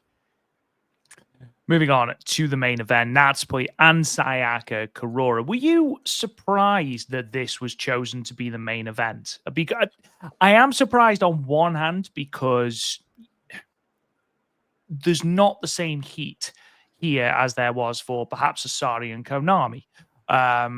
However, I do understand that you potentially want Natsupoi in the main event, especially as, you know, it was her and Soriano that did great numbers in Toward just a month or so ago. What did you think of that, and what did you think of the performance of both women? When the card was announced, I think me and you both circled it's going to be Starlight Kid versus Tomoka Inaba as the main event. It's going to be your best match. No disrespect to any of the other matches, but that's going to be your best matchup. And then we both kind of figured Tomoka would win, leaving the door open for a potential rematch for the Wonder Belt, which they did. It was a great match, but it was just put on, third to last. I think the reason why they put Natsupoi on as the main event, not only this show, but the next show, is because she's a big star. She's closing these shows, whether her hand raised or not. She's in the main event, Rob, thus steamrolling now the fact that maybe it is Natsupoi that wins this whole thing because she's been in back-to-back main events. You're clearly positioning her to be a big star in your next constant main eventer alongside Kamatani, Sherry when she comes back, Micah when she comes back, and of course Starlight Kid. So maybe that's the reason why they did it. I thought this match was great. 4.25 stars. My third favorite match of this show, with Sari and Konami being 2, and obviously Inaba and Kid being number 1. Great performance from Sayaka Kurora. I thought it was right up there with the Kamatani match, was just a little bit better. But Natsupoi went out of her way to make sure Sayaka Kurora looked great. Bumping, feeding, gave Sayaka Kurora quite a bit. And not only is that good for Sayaka Kurora, they're in the same faction. So why wouldn't you take your main eventer of Natsupoi and have somebody that flirts in the main event from time to time, like Sayaka Kurora, that has a lot of upside? I think me, you, and everybody else that understands pro wrestling knows that Sayaka Kurora is going to be a big star for Stardom in the next 2 to 3 years. It's going to be a big draw for Stardom in the next 2 to 3 years because the tool's there. She just needs more seasoning. This is a great way, a really great outing for her. Again, excellent stuff. Again, they're both in the same faction, so Poi goes out of her way to make her faction member look really good. Ultimately, though, I like how Sayaka countered the Ferial Ring, and she hits this huge spear and then a bunch of violent shootings. And then she goes for the Falcon Arrow, but I think they did call it the violent screwdriver on commentary. I think it was still a Falcon Arrow. That was for a 2 count. Natsupoi then is like, okay, I had enough. Just brutal, violent slaps to Sakura, the big German suplex, the spin kick for a 2 count, and then she eventually hits the Ferial Gift and the Ferial Ring combination for the 3 count, 4.25 stars. I think that not only that, but you want to end your match or your big show with your big baby face. Again, I love Tomoka Inaba, great wrestler. Natsupoi is a bigger, more over baby face. Konami beating Sari, a lot of people like, Matt, how come that wasn't the main event? Because I don't think you're going to get the big everybody goes home happy pop. And we love Konami that you would with Natsupoi, because who doesn't love Natsupoi? You know what I mean? She might not be your favorite wrestler, but I think everybody's generally just loves Natsupoi. So I think your final night after 17 matches, not 16, 17 matches, Rob, you get a really good match, especially the last 3 matches to end this show, and you get the very big, all right, Natsupoi, we love Natsupoi. And again, 2,800 people she drew at the last show, so I think that's why they put this match on last. I had no problem with it. I didn't lose any sleep over it, Rob. Fair enough. Fair enough. And that, ladies and gentlemen, we're not done because we have the very important thing, Rob Goodwin. Oh, we do. The standings. Rob Goodwin, if you remember last year, my wife was in the lead quite a bit until I think the last 2 or 3 shows. Now, 16 matches, Rob. Amber, 11 points, 11 out of 16. Very good.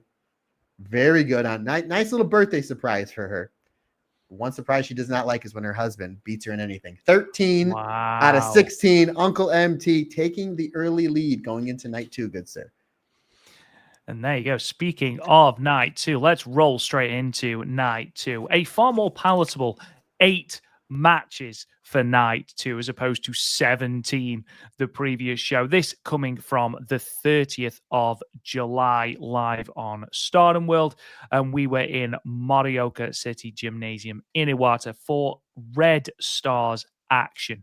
Now, the announced attendance inside Morioka City Gymnasium was 448. Now, not only is this a 2-person increase from the previous time Stardom were in the venue, which was June 2022, this was in the midst of an evacuation order put out in Iwate due to the earthquake that had happened earlier in the day, and they were worried that tsunamis might happen. So, considering this, the number is a tremendous achievement and is the second highest number that they've pulled to a venue, which the highest was 466 in November of 2020.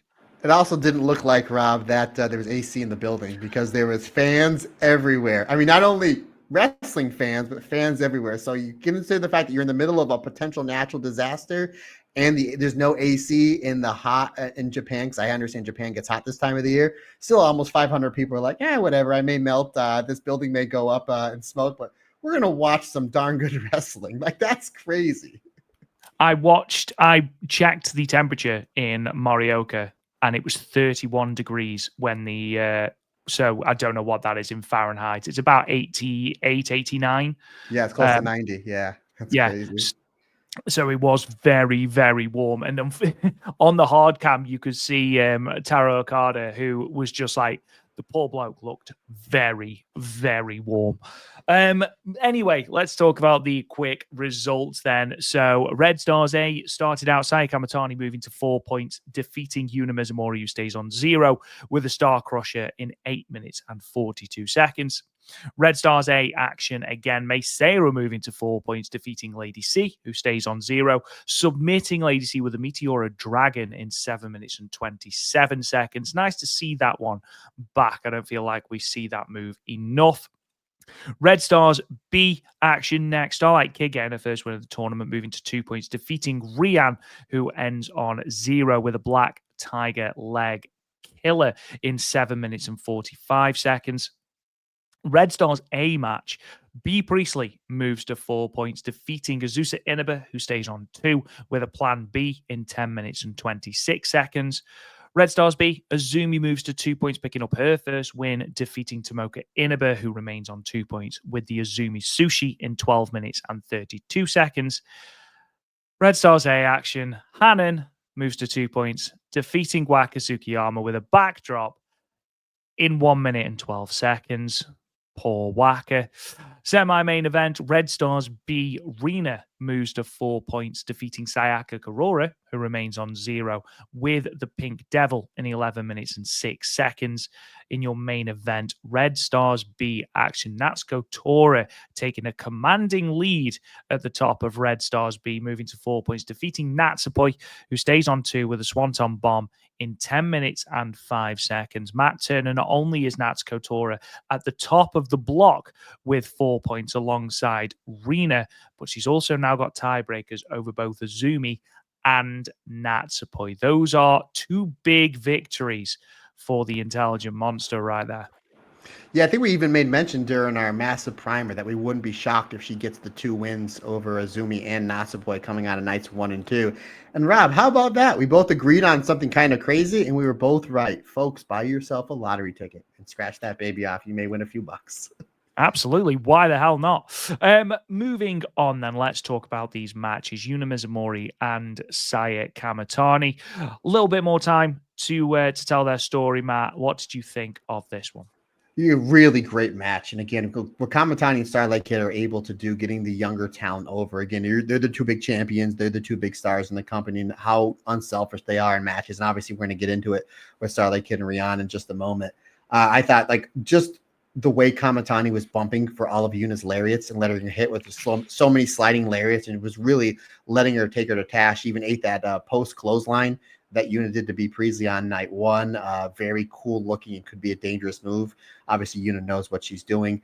My one little problem with this match, Rob, is just when it's get to that Kamatani level, very much like in the Lady C match, ended. She hits that bomb spin kick, and I'm like, okay, here we go. We're going to start building up towards falsies and big things. Kamatani picks her up, drops her with a Star Crusher. I'm like, oh, okay, I get it. It's the 5-star Grand Prix. It's match 1. Again, very smart, putting your big star on first, because to get the crowd going, get the crowd hot, which again, pun somewhat intended. I think they were anyway.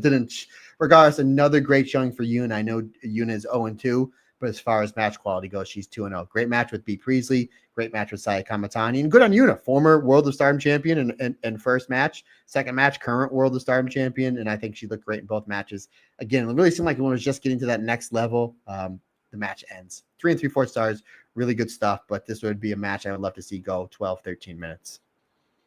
Yeah, absolutely. Again, it's tournament wrestling. You can't have every single match go 12, 13 minutes and be an absolute banger. You're going to absolutely wear out the audience, who were already worn out because of the heat, I imagine. Sure. But I do agree with you. There's, it built up. It didn't quite get to the level we expect from a Saya Kamatani match. But again, it was a good opener. It was an exciting opener, and full credit to Yuna Mizumori. Lady C continues on her losing run in the 5-star Grand Prix. However, I am willing to let it slide because May Sarah brought out the Meteora Dragon, and I am a huge fan of that submission. Not only that, but she built it up. She tried to go for it early in the match. She was trying to work towards it, almost got it. Lady C's kind of able to overpower. Lady C does the knee stunner. She basically does the stunner, but instead of May Sarah takes it, or she goes face first on a Lady C's knee, and then Lady C comes running off the rope with the big boot. I really like that combination. Psychology, it makes sense. She's one of the larger people in this field. And then if you get hit in the knee, you're kind of stumbling and you don't see the big boot coming. I thought that was a great sell and a really nice little combination of moves from Lady C. Lady C does a great job slowing down May Sarah. Obviously, May Sarah has the speed advantage, slows her down with the abdominal stretch, giant swing, really good stuff there. Eventually, though, May Sarah hits that insane, super fast drop kick to the head of one Lady C, and then she goes back into the Meteor Dragon for the tap out. 3.5 stars, excellent stuff. And again, I like just the fact that May Sarah's brought that back. I hope Hanan does bring back the Dandelion, because that was a great submission we haven't seen in quite some time as well. Yeah, we haven't seen the Dandelion in ages, actually, come to think of it. What I really like about May Sarah is the way she sells a lot of moves. And you mentioned that big boot from Lady C. May Sarah sold it absolutely fantastically. She does proper octopus in a washing machine sort of selling for those sorts of moves, and it always looks brilliant. May Sarah moving to 4 points as well. Not necessarily in contention yet, but I think another victory, and we've certainly got to start considering her as one of the favorites to go through. Moving on, though, and I think I said that this was 7 minutes long. I think I was reading the one above. This went 9 minutes 20. I apologize. Starlight Kid and Rian. And Rianators unite, because this was yet again another standout performance from Rian in this match. And of course, you know, you could say, oh, well, she's in the ring with Starlight Kid, but this is back-to-back tremendous singles performances from Rian. Yes, Starlight Kid gave her a lot in this match, but Rian has still got to perform, and I think she was fantastic. And I put out on Twitter just after this match, well, that's a tremendous match with Rena and a tremendous match with Kid. This is a fantastic start to the tournament for Rian. And you're absolutely right, Matt. You called it the opportunity 5-star, and Rian is grasping that opportunity with both hands. Yes, she's going to end up 0-6, I would have thought. 0-7 at the end of this block. But performance-wise, if she carries on like this, I am more than happy. Debuted a new look, more aggressive in the ring too. I mean, everything's really coming together for her. Excellent. I mean, just this was great. I watched this on my lunch break and I texted you because I think you watched this before me, and I was like, this was an incredible match. Obviously, it's Starlight Kid. She can work with a broom, and it's going to be really good. And again, the unselfishness of Starlight Kid and Saya Kamatani. And I put this out on social media. That's what you want from your top two champions. You want either your top two champions and your top two draws. You want them taking everybody else, whether it's on the undercard, middle card, or other main eventers, and make them look like they can belong. And that's exactly what Starlight Kid and Saya Kamatani has they've been doing, but especially on this show. And this is a really great back and forth. Starlight Kid kind of gets the advantage using, the moonsault to the knee, using her experience advantage on Rian. Rian comes back, she hits the stunner and then a running cutter. I'm like, all right, that is now in our arsenal. Again, we're going back to Matt Turner reading PWI in the middle of physics class instead of doing his homework. But I really like that. And then we get a top rope fight between the two. And then Rian hits a top rope cutter. I'm like, oh, man. Like, Rian just throwing out cutters and stunners and just really great stuff. And again, Starlight Kid, like, her selling was great. And you're right. She gave Rian a lot. And it's one thing for Starlight Kid to bring somebody up, but it takes two to tango to have this good of a match. Like, we've seen different wrestlers carry different people throughout the years. But for you to have this good of a match, Rian has to be able to follow. She has to do her part as well. And she did her part really well, very much like in the arena match, in this match as well. I've never seen this before. Starlight Kid, we know that she throws those crazy shotgun knees. She's going for the shotgun knees, and it was great camera work because they don't pan to the last second. Rihanna rolls her up. And I knew the finish of this match going in, but I think a lot of people bid on that. Like, she goes for the shotgun knees, and Rihanna just like, whoop, inside cradle. It's the way Starlight Kid is shaking and barely gets out, like selling the panic on her 1 foot. You're like, wow, what a great fall. See, apricot for a 2 count. Eventually, those Starlight Kids hits those shotgun knees. She hits the 180 splash for a 2 count. Back to the leg crusher submission, leg killer submission that she was working on earlier in the match, forcing Rihanna to tap out in a little over 9 minutes, 4.25 stars. Just another great match in the catalog of Starlight Kid in this year. Starlight Kid is on my short list of wrestlers of the year, considering what she did in this match, Rob, what she did in the Tomoka Inaba match, the Soriano match, and everything else from this past year. I think the category with Takeshita, Ospreay, Kamatani, and Io, probably 4 or 5 for my wrestler of the year. And for her to take a wrestler younger in their career like Rian and have, I don't think it's arguable. This is Rian's best performance. She stepped up to the plate. Again, Starlight Kid gave her a lot to work with, but she absolutely stepped up to the plate. And again, another one that I'm really looking forward to see how the rest of her tournament goes. Again, great stuff from Starlight Kid, great stuff from Rian. Love to see this one run back in like a year from now with like 14, 15 minutes, because this was great. Again, 4.25 stars for me. My second favorite match of this show. B. Priestley versus Azusa Inaba next. And this was quite a surprising match. I thoroughly enjoyed this match. And in fact, if I can get the one negative out of the way, it's that a lot of work was done by B on Azusa's arm, and then it wasn't used in the finish. That's sort of my one nitpick, because the work done between the two regarding trading submissions and things like that, I thought was very, very well done. And again, it highlights just how smooth Azusa is in getting into those submission holds and those flash pins and things like that. I thought that was really good as well. But overall, I thought this was another really good performance from B. Priestley, Matt. Yeah, great stuff. And again,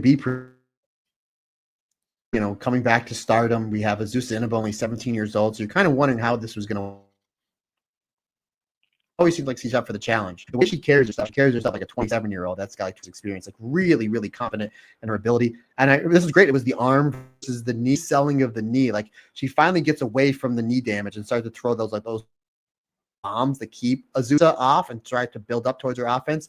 And she goes for the B trigger and she hits it kind of half-assed because she can't run all the way. And I mean that in a good way possible. She's trying to get that full blast that we see her do, and she can't do it because she kind of has to hop to it. So I'm like, oh, she didn't get all of it, and she wasn't meant to because she's putting over Azusa's damage done to the knee.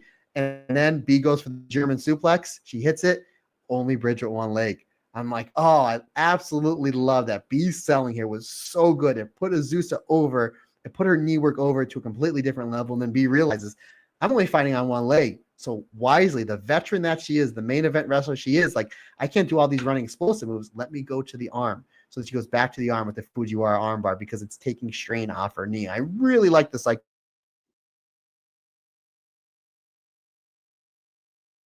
excellent stuff there. She eventually uses that to build the plan B, the sit out power bomb, making Azusa look like a killer on that knee. So even though B gets the win, again, former World of Stardom champion, she was wrestling on worldwide TV not that long ago. She takes a 17-year-old Azusa Inaba, and even though beating her really makes it look like Azusa is next level at that young of an age. So great job by both these wrestlers, 3 and 3/4 stars. Excellent selling from B. Priestley. I'm thoroughly impressed. In my opinion, 2 for 2. 2 absolute smashes she's had since her return back to Stardom, buddy. Yeah, hasn't put a foot wrong. Can't complain at all about her performance. And again, it's another great performance from Azusa Inaba that, again, she hasn't won the match here, but it was another great performance, both on the defense and on the offense as well. Moving on, Azumi versus Tomoka Inaba. Obviously, Tomoka Inaba gained that key victory over Starlight Kid the previous show. Azumi losing to Natsuko Tora. It was important for Azumi to pick up that victory, and she did. But rather than sort of trading leg submissions, they were trading arm submissions in this one, Matt. What was your thoughts on this match?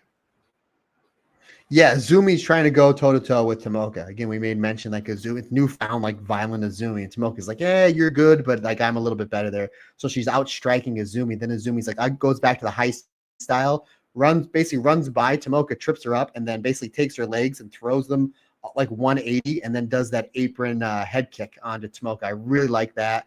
The arm work was really good. Azumi does a great job building up the double stomp in this match. We see her, she goes for it too early in the match. She usually misses. So she hits a standing one. She hits the 3-0 one, and then she goes up double stomp. Azusa comes out of the way. By the time Azumi, it's too late. She doesn't see it. The big pump knee. Azusa goes back arm. Really good stuff there. Hits the gourd buster. Azumi comes back with a double arm bar, and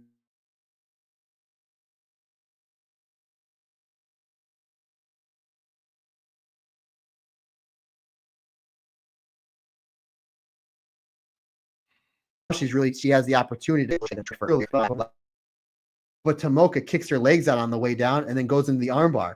I was like, oh, that was excellent, because usually she hits it after the second time. So I'm like, wow, we're really building towards this double stomp. We want to see it. We didn't get it the first time. She usually hits the second, but Tomoka is able to dodge at that time. I thought that was great. Eventually, this goes out to the floor. They tease the double count out like we saw at last year's tournament. I was like, oh, maybe that's where we're going. They tease that. They get back into the ring. Tomoka really pours on the offense. She hits a penalty kick, and then Azumi comes back with the German suplex. Then Inaba hits the pop-up kick that almost takes out Azumi's head. I hope Azumi's okay, because that could have been a KO. And then we do see then Azumi comes back with the Azumi Sushi for a 2 count, hits the head kick, a really brutal head kick, and that opens up the door for one of the most violent double stomps I've ever seen. Because again, we're building towards it. We didn't hit it. Like we got the trio one, blocked it, missed the second one. The third one got the tripped up into the arm bar. So I'm like, okay, where are we going for? Is she just not going to hit the double stomp? Is that going to be the story of the match? She uses the Azumi Sushi to hit a brutal head kick onto Azusa, keeping her down long enough for the double stomp, and then kind of the Azumi Sushi, where it was like it's academic at this point. Just another great match from these two, 4.5 stars. Azusa Inaba, 2 shows in, is my match MVP so far.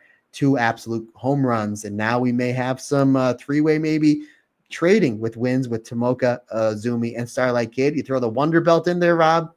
I'm a happy boy, buddy. 4.5 stars, great stuff, hard hitting, great back and forth storytelling. You teased the double count out from last year that nobody wanted. We didn't want to see it. Like, oh no, we don't want it again. So it's like, good. Now we're back in the ring, and then just ending it with just that head kick into that insane double stomp. Storytelling, psychology, back and forth. Did not know which way it was going to go. Edge of your seat. Great stuff between two next level wrestlers. Absolutely. And Matt Turner, Red Stars action is returning on the 2nd of August in Sendai Pit. The main event, Starlight Kid versus Suzumi. So there you go. That's August 2nd. That is the Sendai Pit show on August 2nd. That's Saturday. And I think that's live, right? I think they're all live so far. I have not read anything to say any VOD shows. I will just say, ladies and gentlemen, I apologize. There is some interference on the Wi-Fi, so Matt might come across a bit like a robot. It's because there's a storm here. We're having a storm here too, and I'm sorry if I looked away. I try not to be on my phone when I do podcasts. I think that's rude. I've had it happen to me before. So if you saw me grab my phone, I shut the Wi-Fi off on my phone. So I think it's a combination of both of our Wi-Fi's. Yeah. Being the opposite of Tomoka and Azumi sucking, because Azumi and Tomoka don't. They're awesome. Exactly. There you go. Poor Waka, man. Do you know what I heard about this match? Obviously, it's great that Hanan got her first victory in the new gear. And who doesn't love Hanan? Hey, Cheyenne and Hanan. Exactly. Waka Tsukiyama looked so happy when she got into the ring. Like, just generally full of happiness and full of joy and just happy to be there. People were shouting for her. And then she loses in just over a minute. Like, again, I'm really, really hoping that this isn't her thing over this year's 5-star Grand Prix, because what a waste of a position that would be. And what a waste of a debut as well for Waka Tsukiyama, who does deserve a little bit more. I'm sure it won't be, although I'm sure that she's got Saya Kamatani, I think, in Utsuna Maya as well. So that's not going to I don't think that's going to go well either. Who goes? She may do that tease roll up that I said, Rob. Maybe that's a possibility. I knew that she's got B Priestley and then Saya Kamatani. I can't see her picking points up, but please, Waka, just more than 3 minutes. That's all we want. Let's see, buddy. Okay, under over combined time with Kamatani and B, 6 minutes combined time. Do you know what? I'm going to be positive. Over. I'm with you, because Waka's over in our hearts. See how I did that? I knew someone told me this match. I didn't see this show live, but somebody told me that Waka ate another fast L. And I thought she would eat it off the 17. She kicked out of the 17. She actually looked really happy because they teased a couple real quick falsies. She got out of the 17, was like, yes, I got out of it. She turns around, Han special blockbuster hold. And I was like, oh, poor Waka. No rating, obviously. Again, positive. You know what? Hanan pinned Natsupoi with the 17 roll-up back at the conversion. Waka kicked out of the 17 roll-up. So there we go. And another positive, Hanan won. And we love Hanan, Rob. No rating. We do love Hanan. I just put on a nice little bow. I don't know if you want to open up that back up. But I don't know if you want to open back up that gift, but I put a nice little bow on it. Waka kicked out of the 17 roll-up. Natsupoi didn't. So there you go. I'm opening nothing because our review went longer than the match. So let's move on to the semi-main event. Rina and Sayaka Kurora. This was great. We know that these two have got really good chemistry. They showed it off at the Cinderella final earlier on in the year, and that was brought out again in spades. These two work really, really well together. Sayaka Kurora is almost the antithesis of Rina. Rina's this bratty, sort of brash character that's spitting in the face of the referee and stuff. Somehow it's still massively over despite this. But Sayaka Kurora is that white meat baby face, won't be corrupted, that sort of thing. And as a result, they had another really, really, really good match. And I've said multiple times over the course of this podcast, I wish it had gone longer. This went the perfect amount. Yeah, again, really playing off their final of the Cinderella tournament. Like you said, instant chemistry. This could be the big feud going into, 2027, in the next 3-4 years. These two, it's all planted right there. And the psychology works really well. Like, Rina's really cocky in the beginning. She starts throwing forearms. Sayaka's firing back. She actually gets the better of the forearm exchange. And she has that really great second rope twisting forearm. And Rina's kind of on the back foot, like, duh, didn't see that coming. And then she uses that judo background, the judo throws, and she starts building her offense. Sayaka Kurora doing a great job that underneath babyface, locking on that rear naked choke, getting a really good reaction from the crowd. And then really, once Rina gets out of that, she starts dominating with strikes. She goes to the hydrangea bomb. Anytime that Sayaka Kurora is trying to get out of the hydrangea, Rina puts Sayaka back in it. Great stuff, like almost some near falls here. Great selling from Sayaka Kurora. Eventually, though, Sayaka Kurora rose through the hydrangea, stacks Rina, almost got a win there. Hits a big, huge spear after that, and then then hits the Falcon Arrow, and then Sayaka goes for the slice bread number 2. Does not have a good track record hitting it. Rina throws her off on the slice bread number 2, hits the big shotgun knees, opening up the door for the Pink Devil. Really great stuff. Those 2 double knee stomps too from the top rope were just almost as crazy as Azumi's double stomp on Tomoka Inaba from a few matches earlier, but really good stuff. I loved Rina getting the win, how that built up towards the end with the Pink Devil. 3 3/4 stars. Like you said, a partner. These two just work really well together. Finally, your main event of night 2 of the 5-star Grand Prix, Natsupoi and Natsuko Tora. Natsuko Tora picking up another big win in this tournament. And again, puts herself in the driving seat. We've seen this happen before 2023, putting herself in the driving seat for this match, for this tournament. But can she maintain the momentum?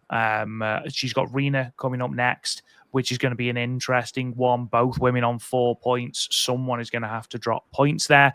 But here, ultimately, hate's going to hate, and people are going to spit mist. And unfortunately, Poi didn't have her whiskey, and that is where it all fell down. Yeah, this was an easy story to tell. You have your baby face that everybody loves, and then you have your heel that everybody loves to hate. I guess pun someone intended. Your main event, the jump on Natsupoi. She's on the back foot.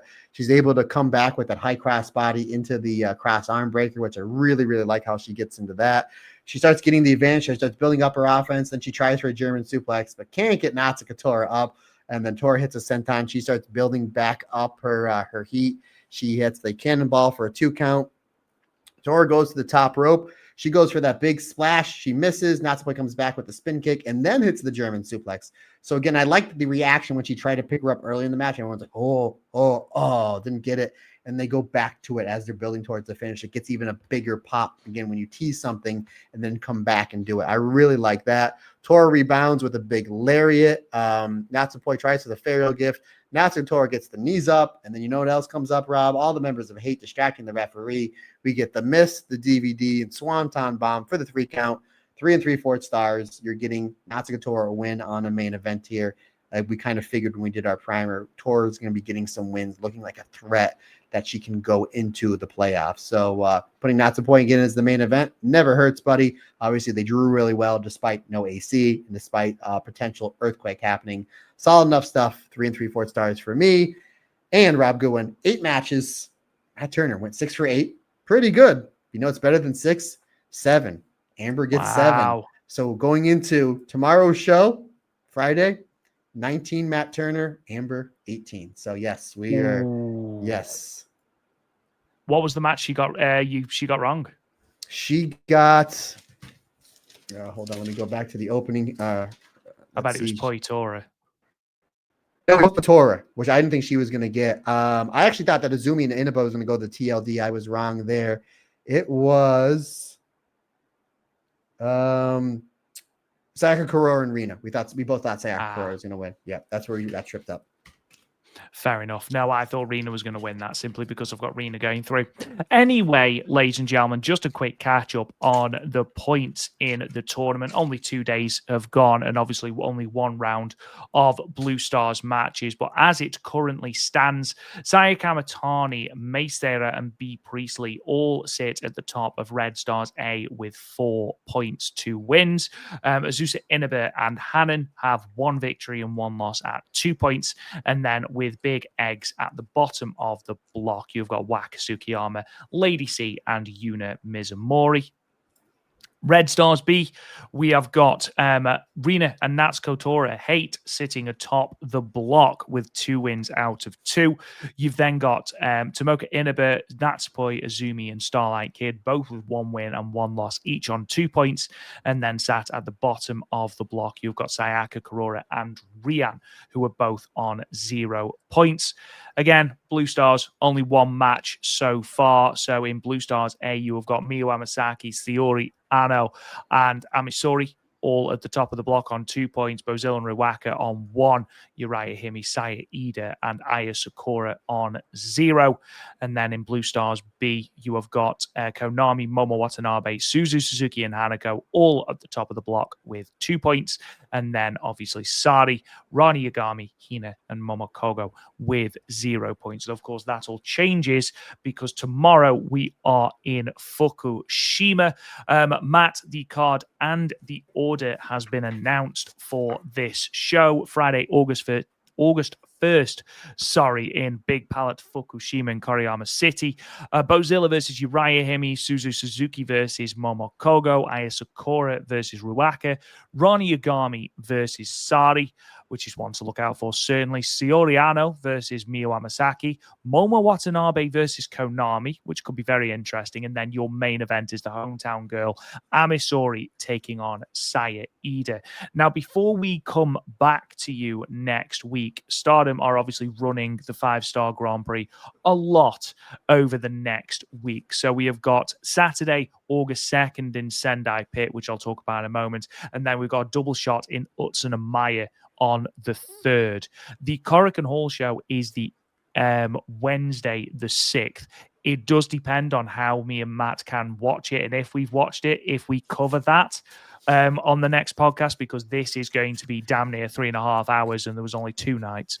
So and we have the Dream Star to watch as well, folks. And we have to try to figure out Marigold's schedule. So just bear with us. Bear with us indeed. Just quickly, I'm not going to go through all of the cards, but in terms of Sendai Pit, you've got Starlight Kid and Azumi as your main event on the 2nd. Other matches to just quickly point out: Natsuko Tora versus Rina in the semi-main, and you've also got Hanan versus Mei Seira, and then Natsupoi versus Tomoka Inaba, which is one to look forward to.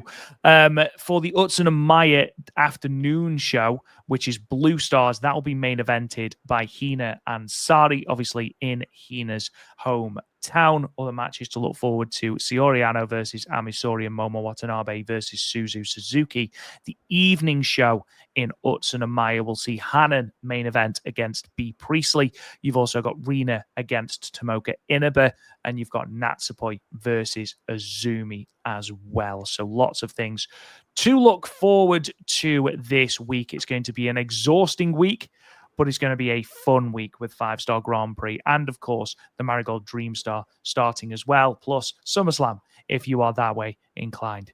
and Hazuki versus Chihiro Hashimoto as well. The cherry on top. As though we haven't got enough to talk about, we have got that on the Sunday as well. Ladies and gentlemen, that does bring us to the end of our Stardom portion. But Matt Turner, there's still time. And do you know what that time is going to be used for?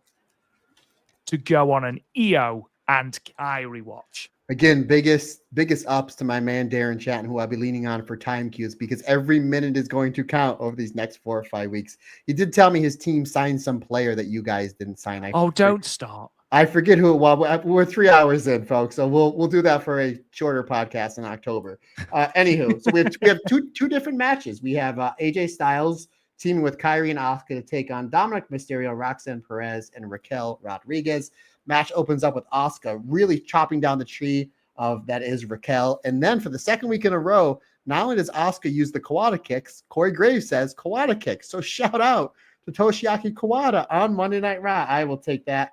Dangerous K. Absolutely. We do see some teamwork on Raquel. Eventually, Kyrie gets cut off. We get some heat on the Pirate Princess. She hits a hot tag, or she hits a spear. Hot tag to AJ, meaning Dominic Mysterio has to come in. They are wrestling for Dominic Mysterio's Intercontinental Championship this week at SummerSlam. We get all sorts of bumps. Everybody goes the outside. And I'm sure you've seen this, Rob.